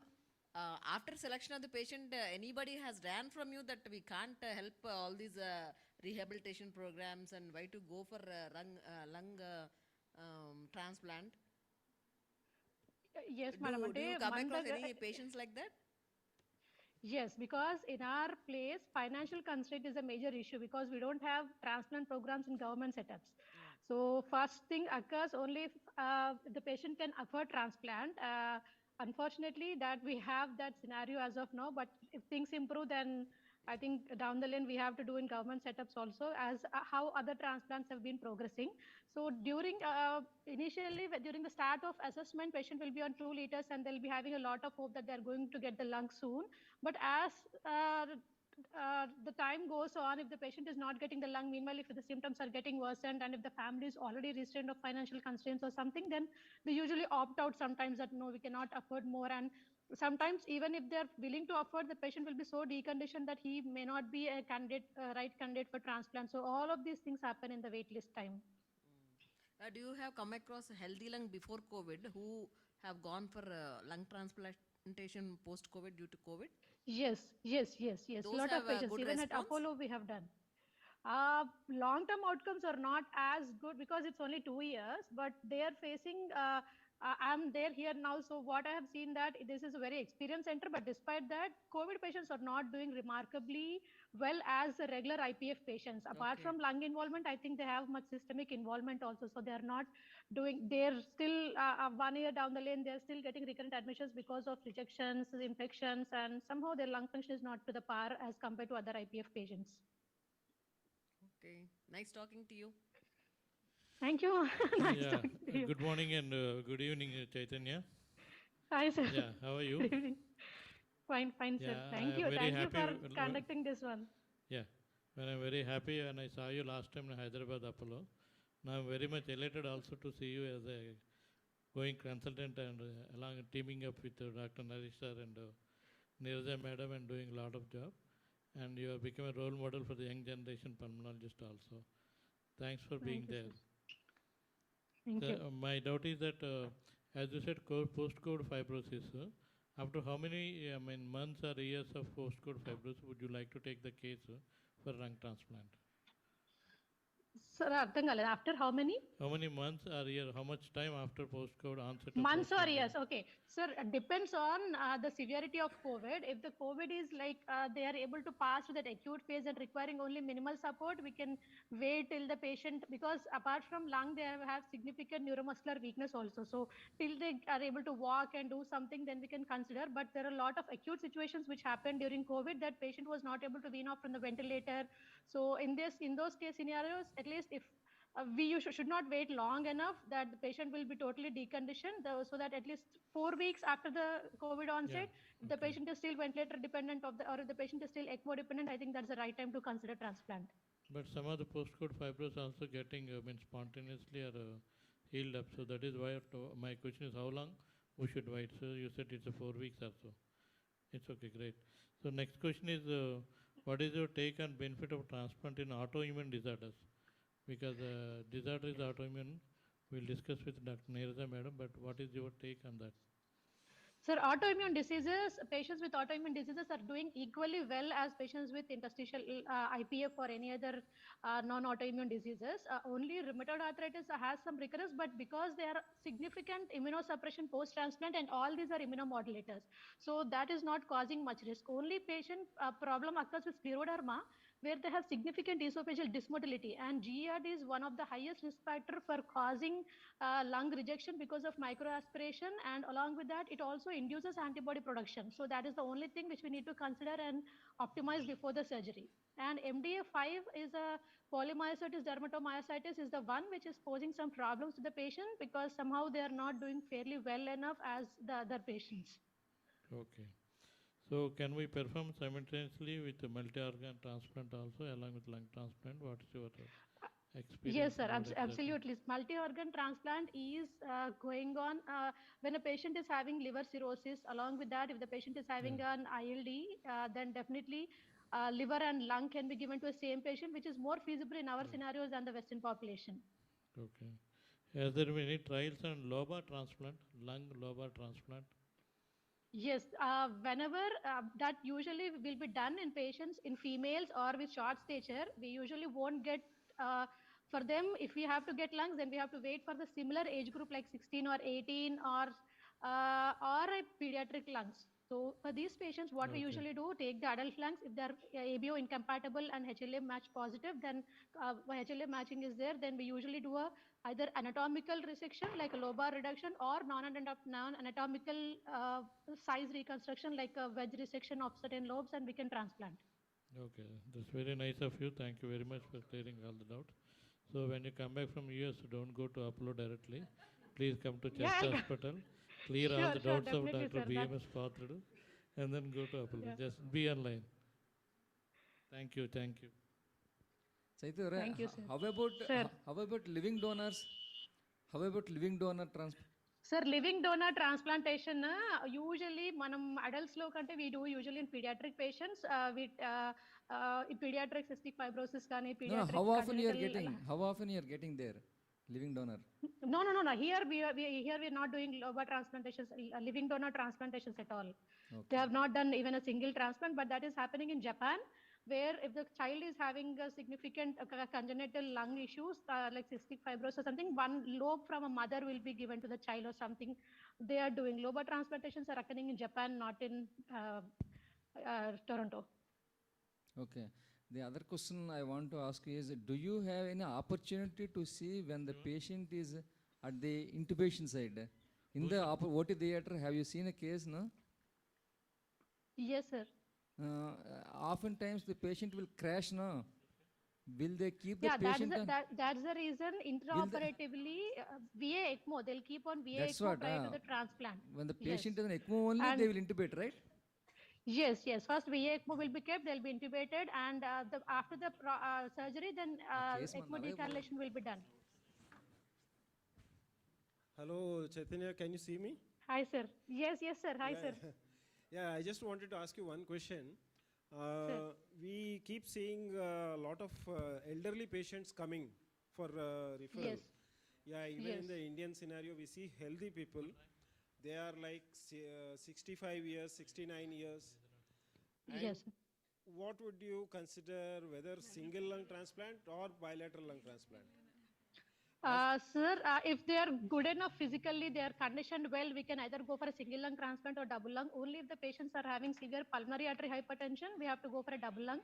Or if the patient is having doesn't have a pulmonary artery hypertension, and if he's doing reasonably good, we can either go for a single or double. Whatever it is possible for the at that situation, we can go accordingly, sir. Age doesn't decide as such here. But only we are seeing that they transplant even 79 or 80-year-old patients here, but the sternal, because of osteoporosis, sternal dehiscence is the most common thing what we are facing over here, but otherwise I think they are doing reasonably good enough compared to the younger population. Yeah, that is the thing, because normally we are doing all clamshell incision where we are cutting both Yes.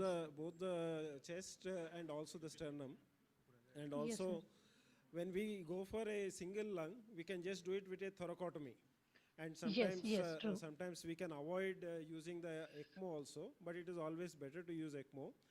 And we feel that elderly people can also be offered transplant, a single lung transplant. And as far as outcomes are concerned, I think they are equally good in comparison with bilateral lung transplant. Yes, sir, absolutely. Especially in case of ILDs, we can just opt for a single lung transplantation if the patient is elderly, because the intra-op period duration is less, and outcome because they have their own one native lung, so tolerating one single lung is much easier, as you said. So, and that doesn't require a clamshell also. So I think the outcomes will be much better.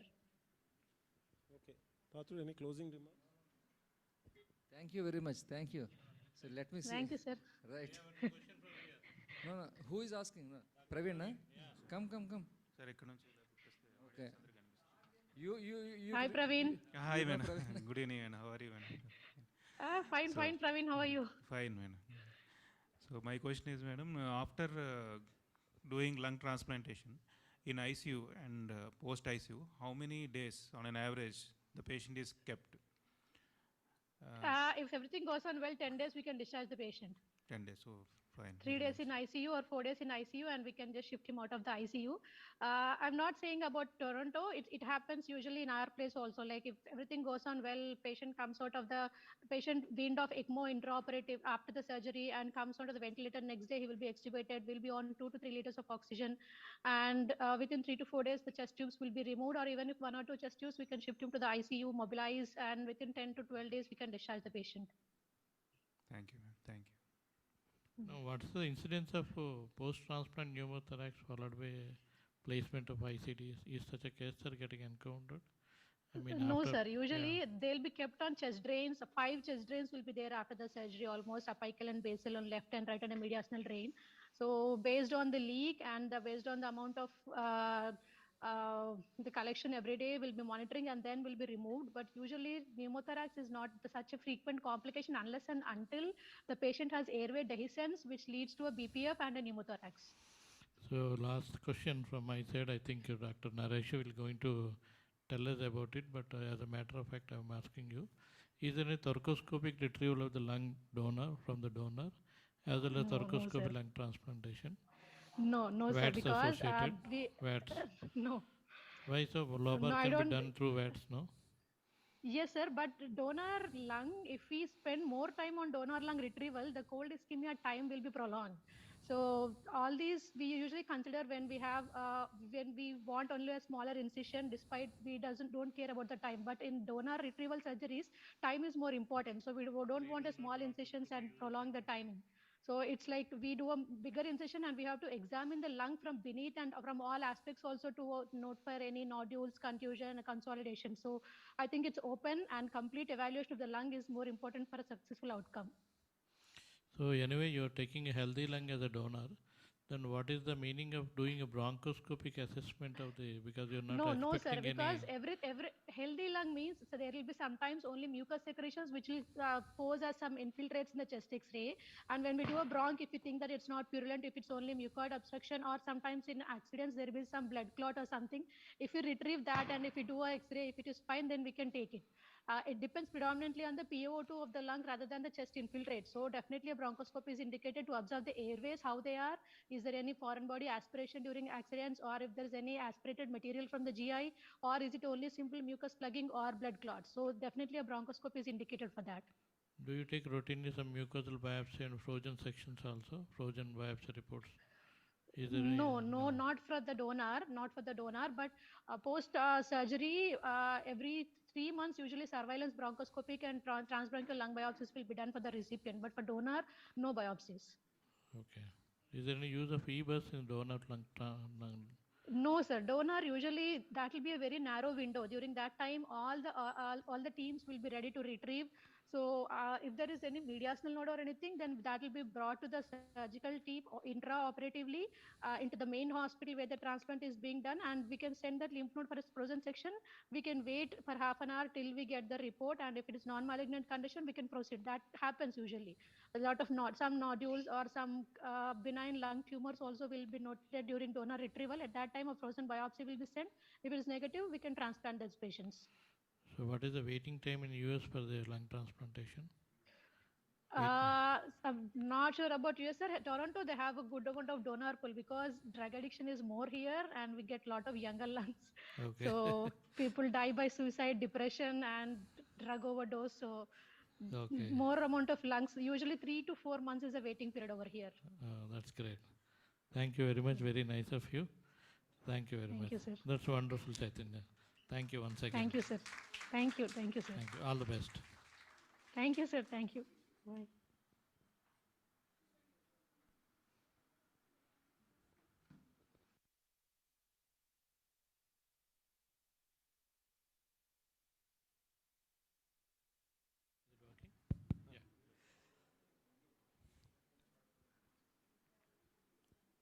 So I think it has been a little bit interesting, and I felt Sunil sir has been quite nostalgic meeting his student. So I will quickly now, most of the things I know is preparation for lung transplant is, most of it is almost we can say 70 to 80% of it is the pulmonology work and the post-op surveillance, pre-op, getting him ready. So much of teams involved. So I will just go through the surgical aspect. Most of my slides I can skip because I can take out the indications. Yeah, I will just go a little bit. So I just wanted to tell about the lung and combined heart and lung transplantation status in India. Is it working?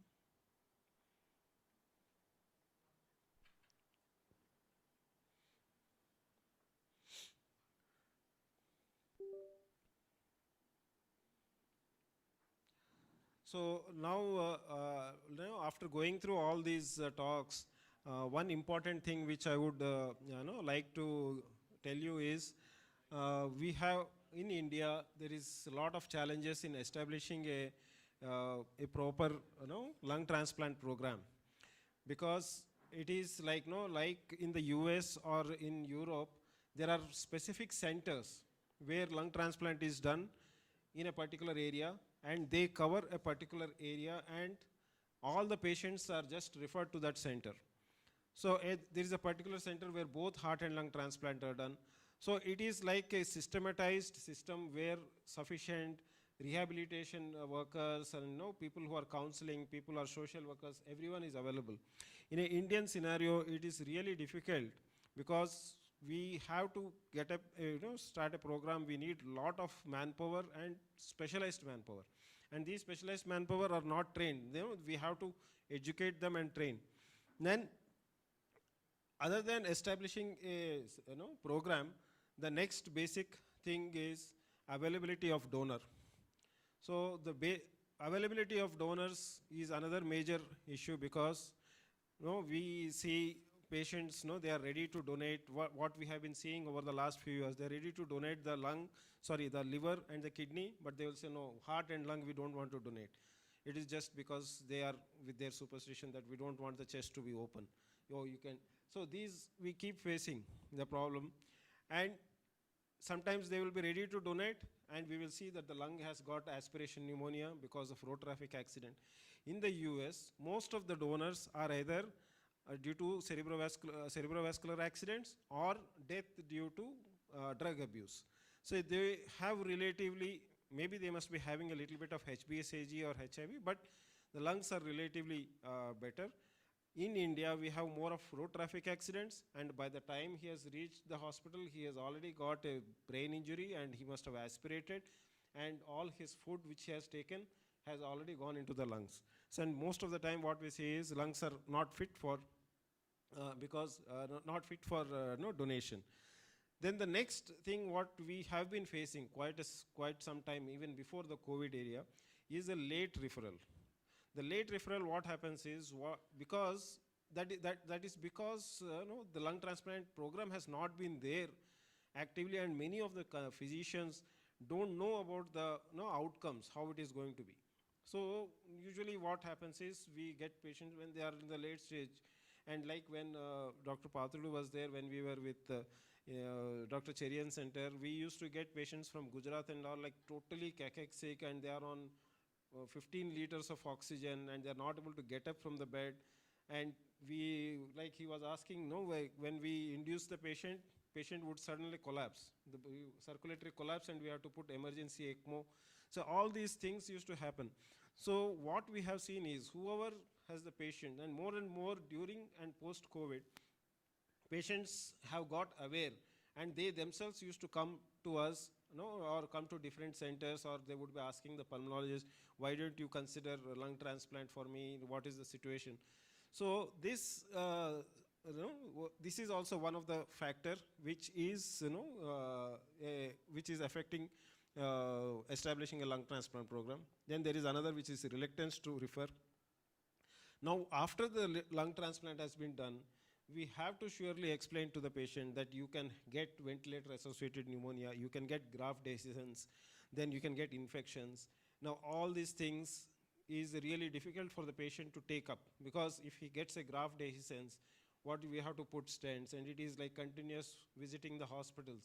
So like other programs, like a solid organ program, like a kidney or a liver or a lung or a heart. Heart, we can say, no, only rejection is the only issue. You will not, mostly get any infection, or you will not get no problems like lungs, because lungs is a thing which is always open to the atmosphere. And so we keep getting all these issues related to lung, and this has to be explained to the patient.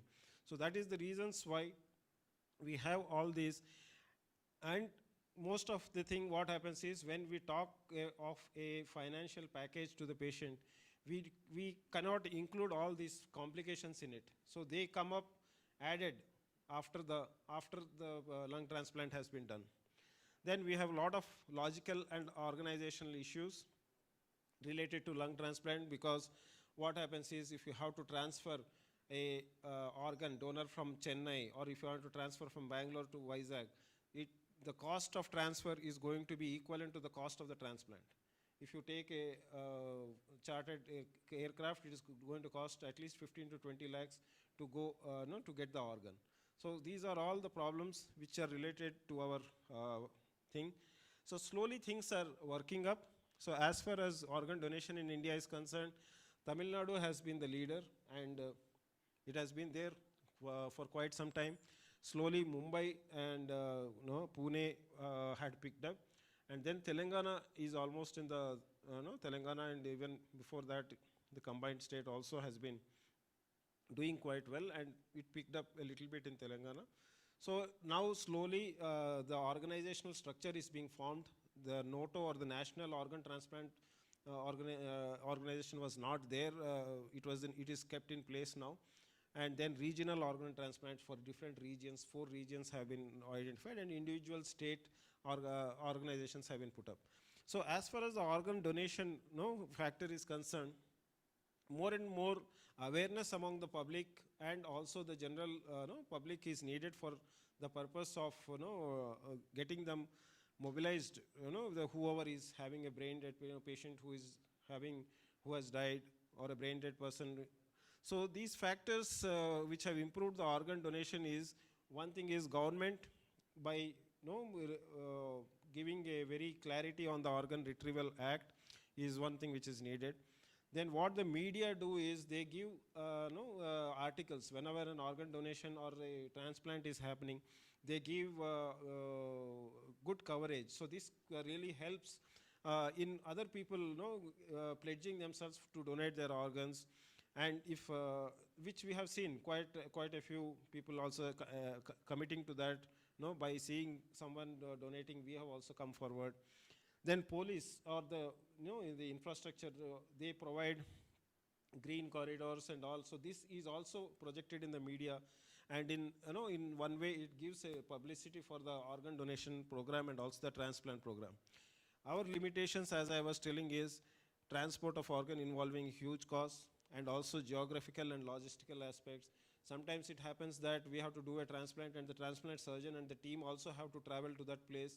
So these are the things which are slowly picking up, and more and more surgeons and more pulmonologists and more anesthetists are all going into the program. And it should be, I think, even the government hospitals and medical colleges entering into the program, it should be it should not take much time to really pick up. So I will just go through some pictures, because it has been quite a bit of theoretical session till now. So this is a picture of a few pictures of heart transplant. This is a dilated cardiomyopathy, where we're just preparing for going on bypass. And then you can see, after going on bypass, we have excised the heart, how big it is. A huge one, like a bovine heart.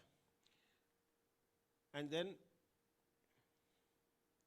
you can see that it's almost the size of the jar, the big bowl, which so big it is. This was for a young patient. It was hardly 30 years old, dilated cardiomyopathy. She developed postpartum cardiomyopathy. Then what we do is, now this is the donor organ, which is being, like I was telling other time, we put it in ice, and for heart we have a separate preservative solution called custodial. We put it in that, and a double packed, so that the inside pack will be sterile, the outside pack will be relatively unsterile, so that unsterile ice can be used so that the temperature is, hypothermia is maintained. Then when once it is removed, it is still kept in the ice slush so that the cold ischemia time is not hampered. So after that, what we do is, we place the heart in the side of the chest wall. You can see next to the retractor, and we are preparing for implantation. We cover it with ice so that it is not warmed up, because usually in the operation theater you will be having very warm lights, so it should not warm up the heart. And then the chest cavity, we first suture the left atrium, and once the most posterior structure, once the left atrium is sutured, then we go to the this is a short video showing that heart is being placed on, and we keep a sponge. That is the left atrium with its pulmonary veins and all. We have just disconnected them, and we suture it to the left atrial cuff, which is left inside for the patient of the recipient. So now I just want to show you a video of how the dilated cardiomyopathy heart looks like. You can see it is just like a bag which is just moving, it is not having any effective ejection. And then after that transplant, you can see it's so vigorously. We generally don't try to take out the heart because you may go into some arrhythmia or something. So we can see immediate effect, especially after heart transplant. The patient is absolutely well recovered, hemodynamics, and sometimes they are more heart transplant surgery. We are able to finish it even quicker than our regular bypass surgery. So this is a small video showing, like, when we are doing a lung transplant, we need to prepare on the back table, keeping it the lung donor organ inside the ice slush. We identify the pulmonary veins and we identify the pulmonary artery and all. So one video just showing the single lung transplant we did for an elderly patient, and that was a single lung transplant, and absolutely patient was, we did it on heart-lung machine because patient was relatively unstable as far as his saturations and all concerned. So that is the picture. You can see how the lung is pink and well perfused. Usually we can immediately come to know the color of the lung. If it develops any acute or hyperacute rejection, the color changes. It becomes little more pale because the pulmonary vessels, the microvascular goes into vasoconstriction, and naturally the pulmonary artery pressures also rise. But if it is a pink lung, we know that at least hyperacute rejection is not there. So this is one video I just wanted to show you, is a combined heart and lung transplant we did for a primary pulmonary hypertension small girl, a small girl, maybe around 15 years. And she had severe, you can see how huge the RV and pulmonary artery are there. And we removed the complete, you can see the chest cavity is completely empty. There is no heart and there is no lungs also. So this was the specimen, how they looked like. The heart was looking almost equivalent to the size of the lungs. So huge heart she had. And then this was the donor specimen. We can see the heart in the middle and both the lungs. Luckily, we got a similar sized organ for this girl. And this is the video just showing the operation being done. It's a little bit inverted, but you can understand it, I think.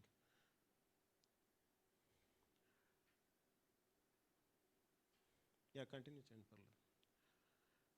So that is the combined heart and lung. You can see both sides the lungs are there and in between the heart.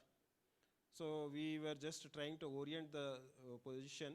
So what we do is we in the combined heart and lung we have lesser number of anastomosis, because when we do a bilateral lung, we have to suture the individual bronchi, individual pulmonary artery and pulmonary vein. But here you don't need to suture the pulmonary artery and pulmonary vein. You just have to suture the trachea. and then suture the aorta and the superior vena cava and inferior vena cava. So it is a big procedure, but relatively less in the, as far as the technical challenge is concerned.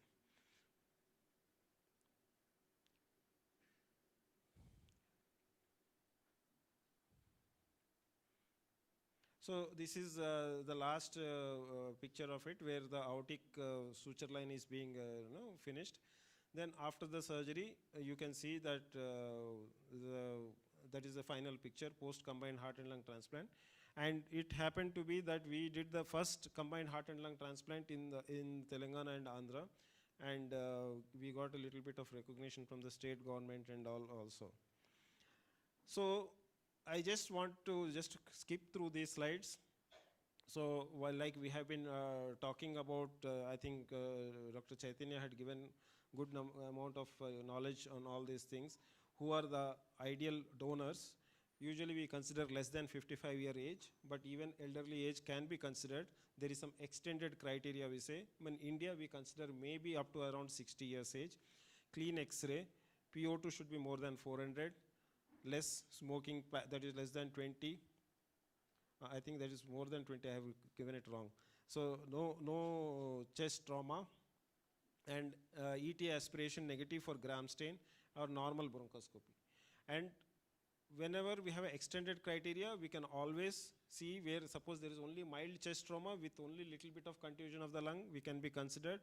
Moderate ET aspirations can also be considered. So these extended criteria we are not taking much nowadays, because a little bit, it depends on us, our experience grows, we can keep taking these extended criteria patients. So donor lung management strategy is also necessary. So whenever we have a a patient who is brain dead, there is a protocol in which we need to manage the donor with strict protocols. So in that case, what happens is the lung, the PO2, which would be initially low due to some reasons, increased IV fluids being given when he was in post-trauma or anything, we can always manage by keeping him negative, by giving him some Lasix and keeping him negative so that the PO2 improves.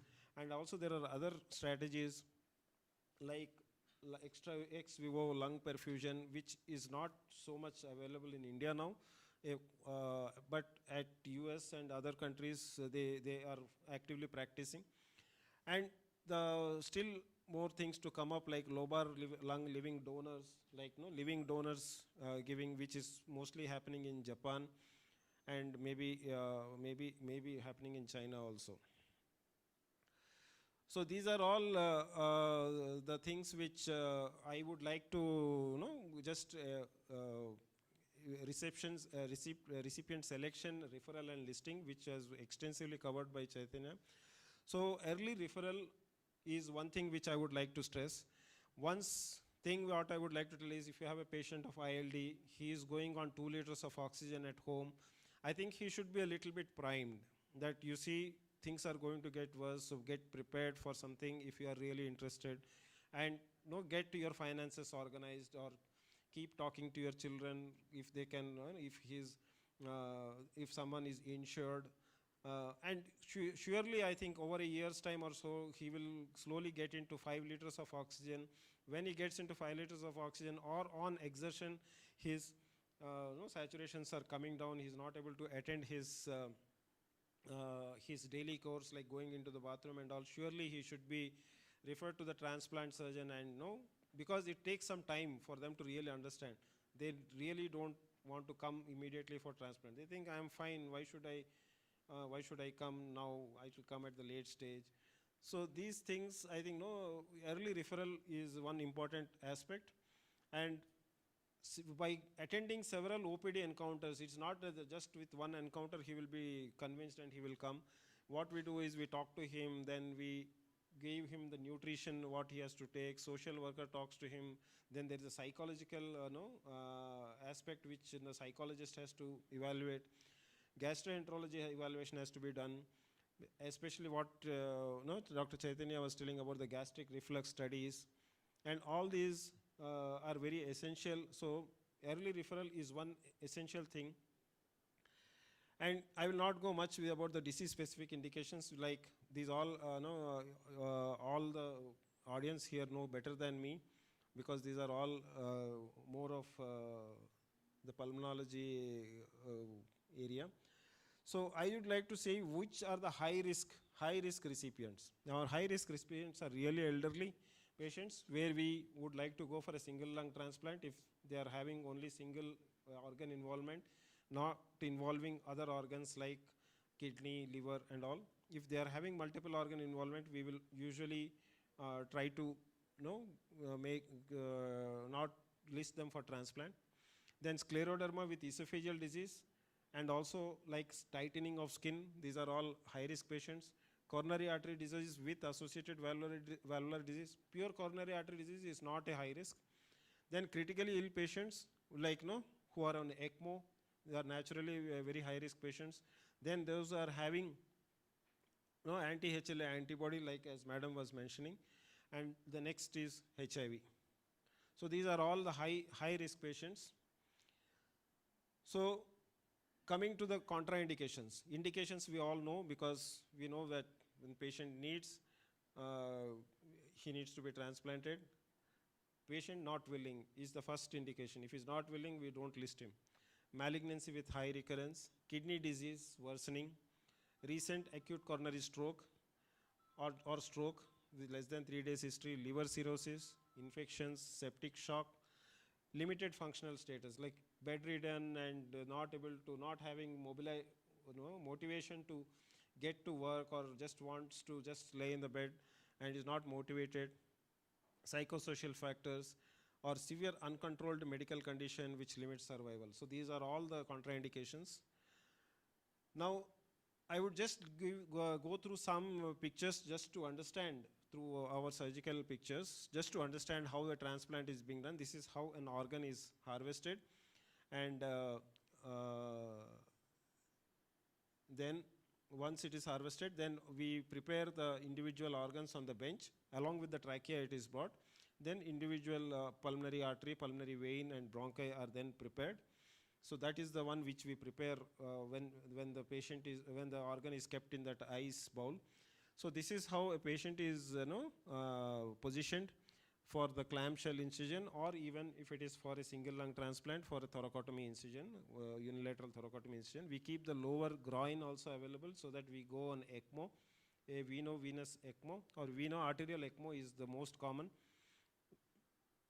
And this is the incision, like we open up just like we do for any thoracic surgery. And it will be an anterior thoracotomy, because most of the time we don't do a posterolateral thoracotomy. And you can do bilateral lung transplantation with both incisions on either side if the patient is relatively thin and without cutting the sternum. This is the standard clamshell incision, where even the sternum is cut, and you can have wide access, and very easily the surgery can be performed.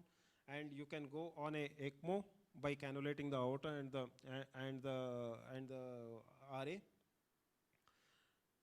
And then we first finish the right side, just showing it for example, finish the bronchial anastomosis. After the bronchial anastomosis is done, then we finish the pulmonary vein anastomosis. We prepare the cuff, the individual anastomosed to the LA. So we need to go a little into the LA body, and then we have to clamp. So then the anastomosis is done.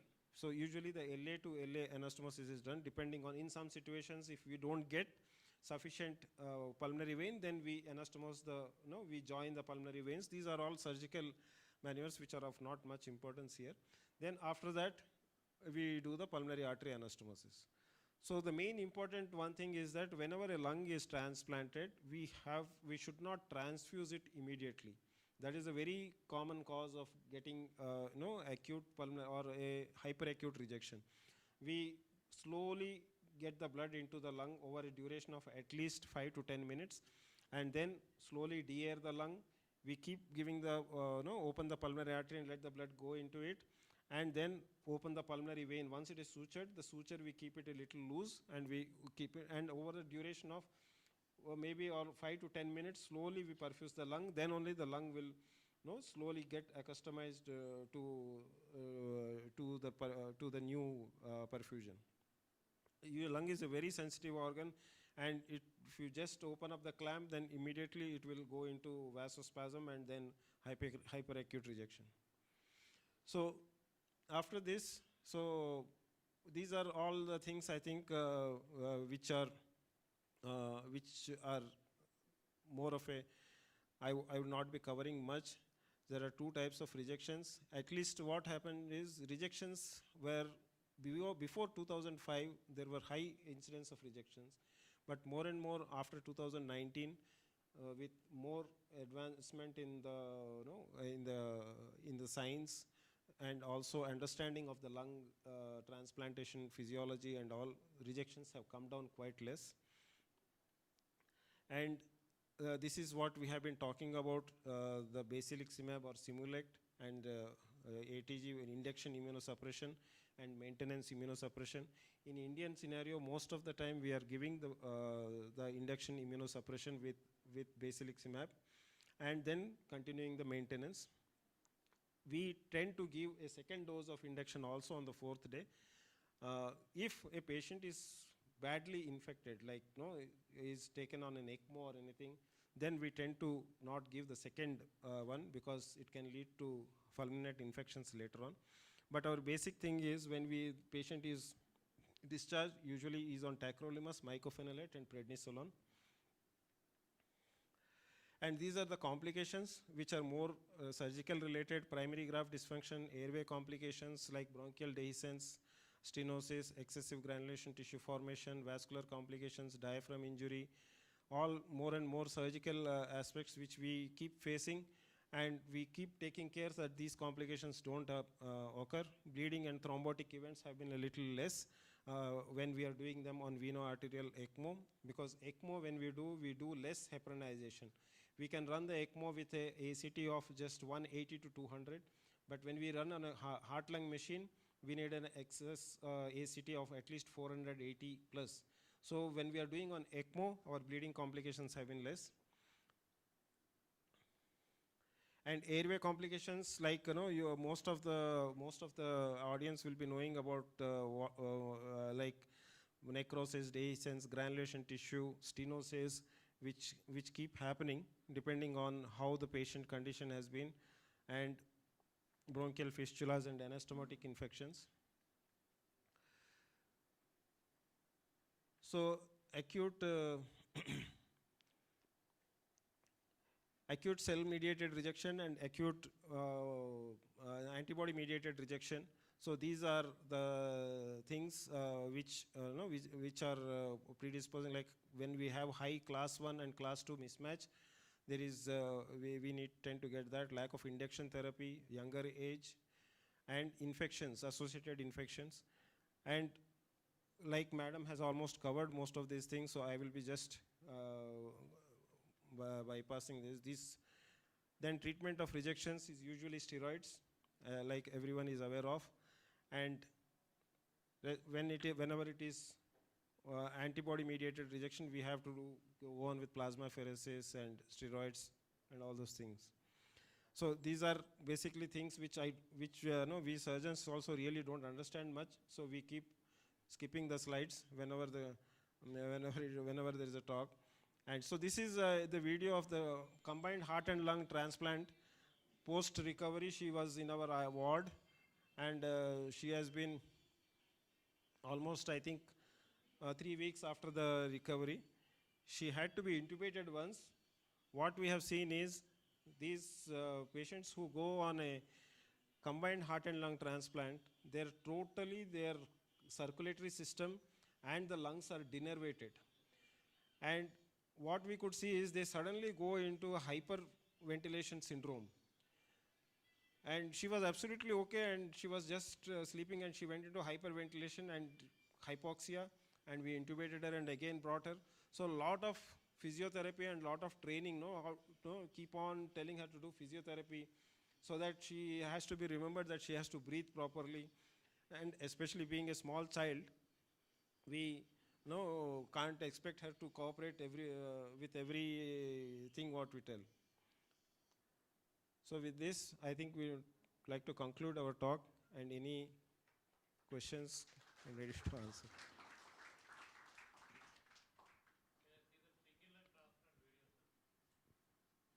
Single lung transplant? Yeah. It's just a short video. I'll next.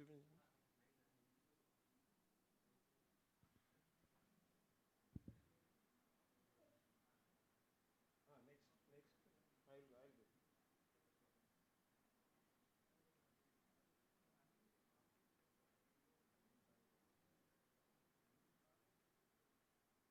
Yeah, you play chair. So this was post-transplant only, and just we were waiting. We have done on a bypass, on a femoro, just like a ECMO on a femoro-femoral bypass.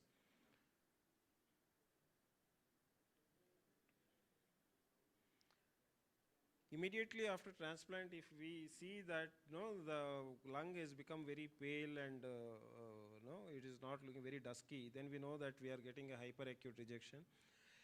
At least 10 years before, we used to face a lot of acute rejections, but of late, with more and more experience, acute rejection is not there, because one thing is we have got more experience with ECMO. Like when we did our first transplant, lung transplant, single lung transplant, we didn't have a proper ECMO machine at my previous hospital.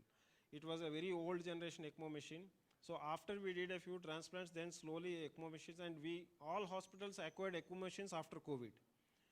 So now, after a lung transplant, what we do is we put him on a veno arterial ECMO.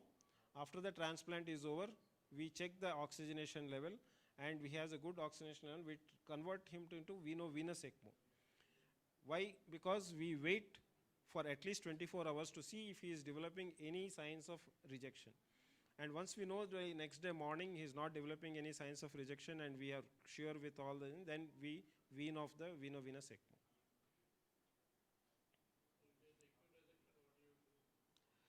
Yeah, we have to continue, and we have to escalate our steroids and just continue the ECMO till our the phase of acute rejection comes down.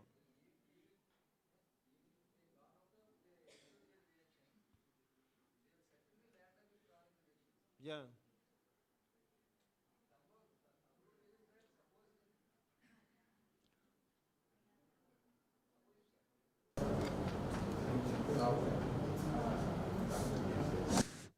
So the rule of thumb is, suppose except for graft versus host reactions, if that they can manage with alteration of immune.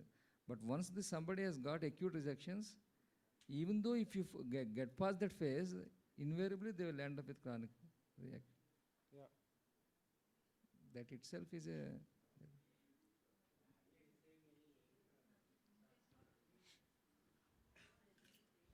Are we receiving any aid from government, a Jeevan Dan scheme? Jeevan Dan scheme we had initially we were doing, sir. Of late in Telangana, what they have told is they are promoting more and more the government institution like NIMS to do the transplant organ, and more lung patients are getting registered there.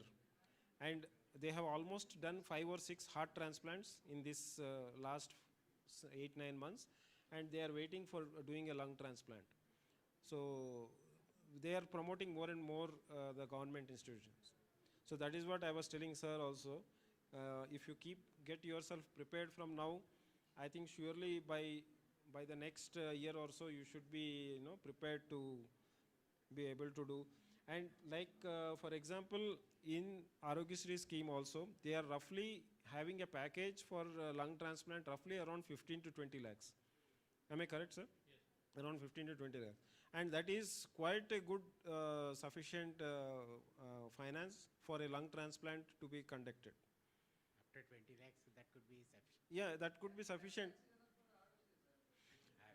Yeah, because as far as government hospital is concerned, we don't have the incurring costs of running a ventilator or running a ICU.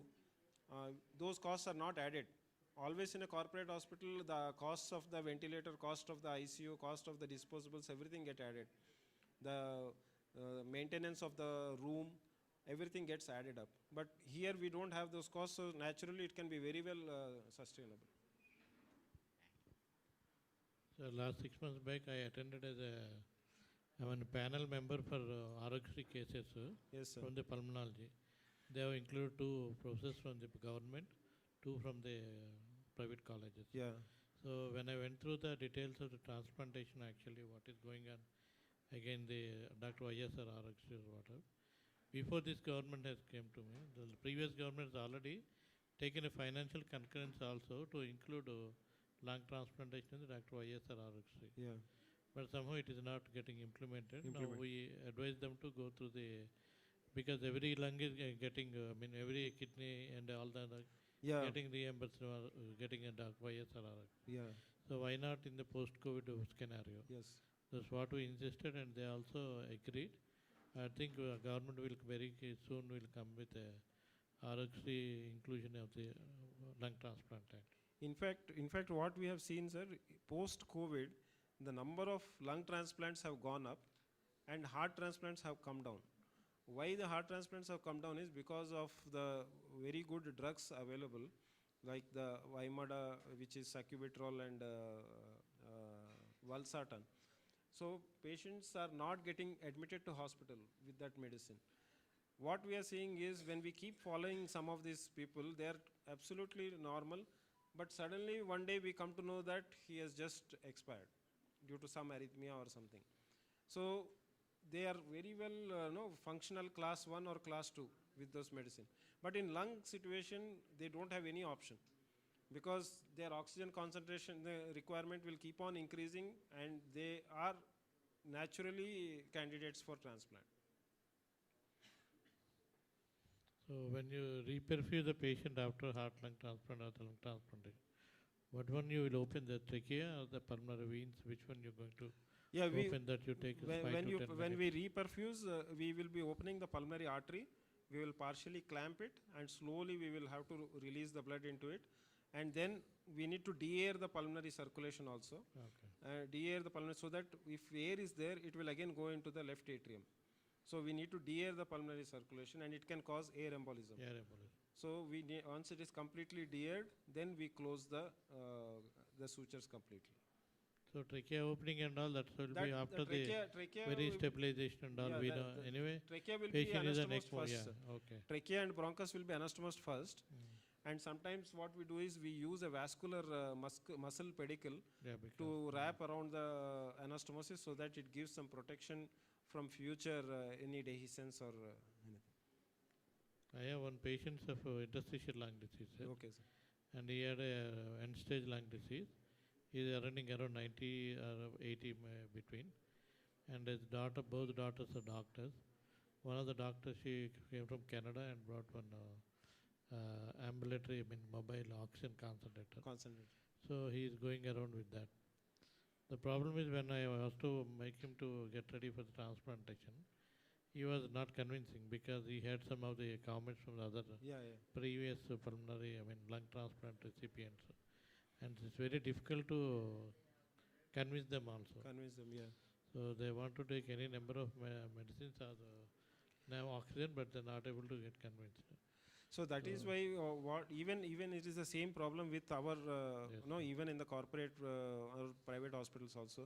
It is really difficult to convince even for the best the person who is doing the more number of cases or more number of transplants also, it is very difficult to convince. So what the only take home message what I would suggest is when we keep doing in the government hospitals, like suppose you have a patient who's not affordable, and you can really convince him. So when I was telling to Dr. Pathulu is the best cases which we can take is a COPD patient. And COPD patients, you will be having n number of patients coming to your OPD. And if you can take them up and your number increases, So naturally, the number all over, all over the country, because we have a registry also now being maintained for lung transplant, and overall, these news articles keep coming up almost every alternate day or every alternate week in different areas.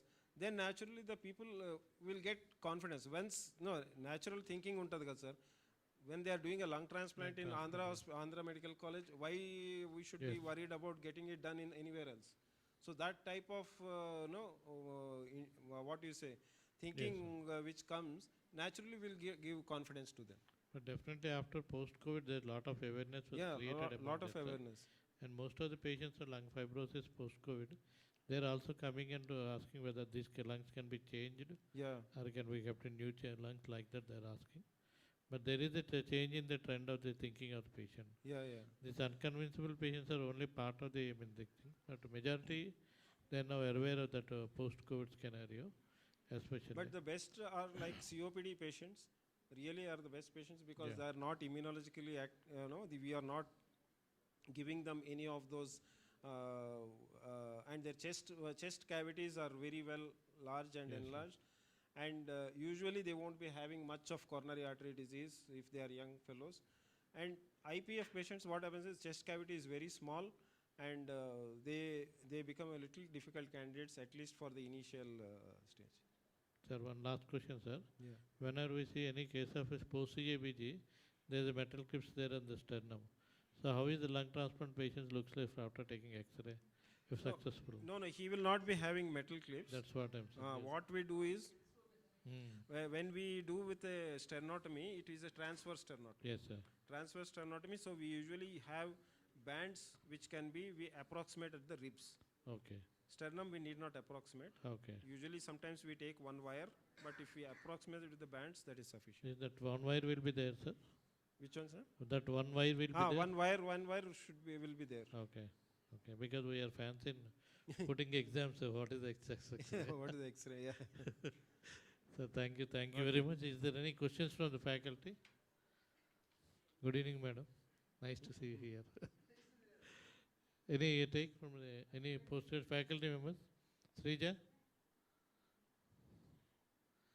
Pravina madam, register. Okay. And thank you very much, sir. It's a wonderful session actually. You had made our eyes open for the new era for treatment lines. And you made us aware of what exactly we have the infrastructure, and how best we can use it in the future perspective also.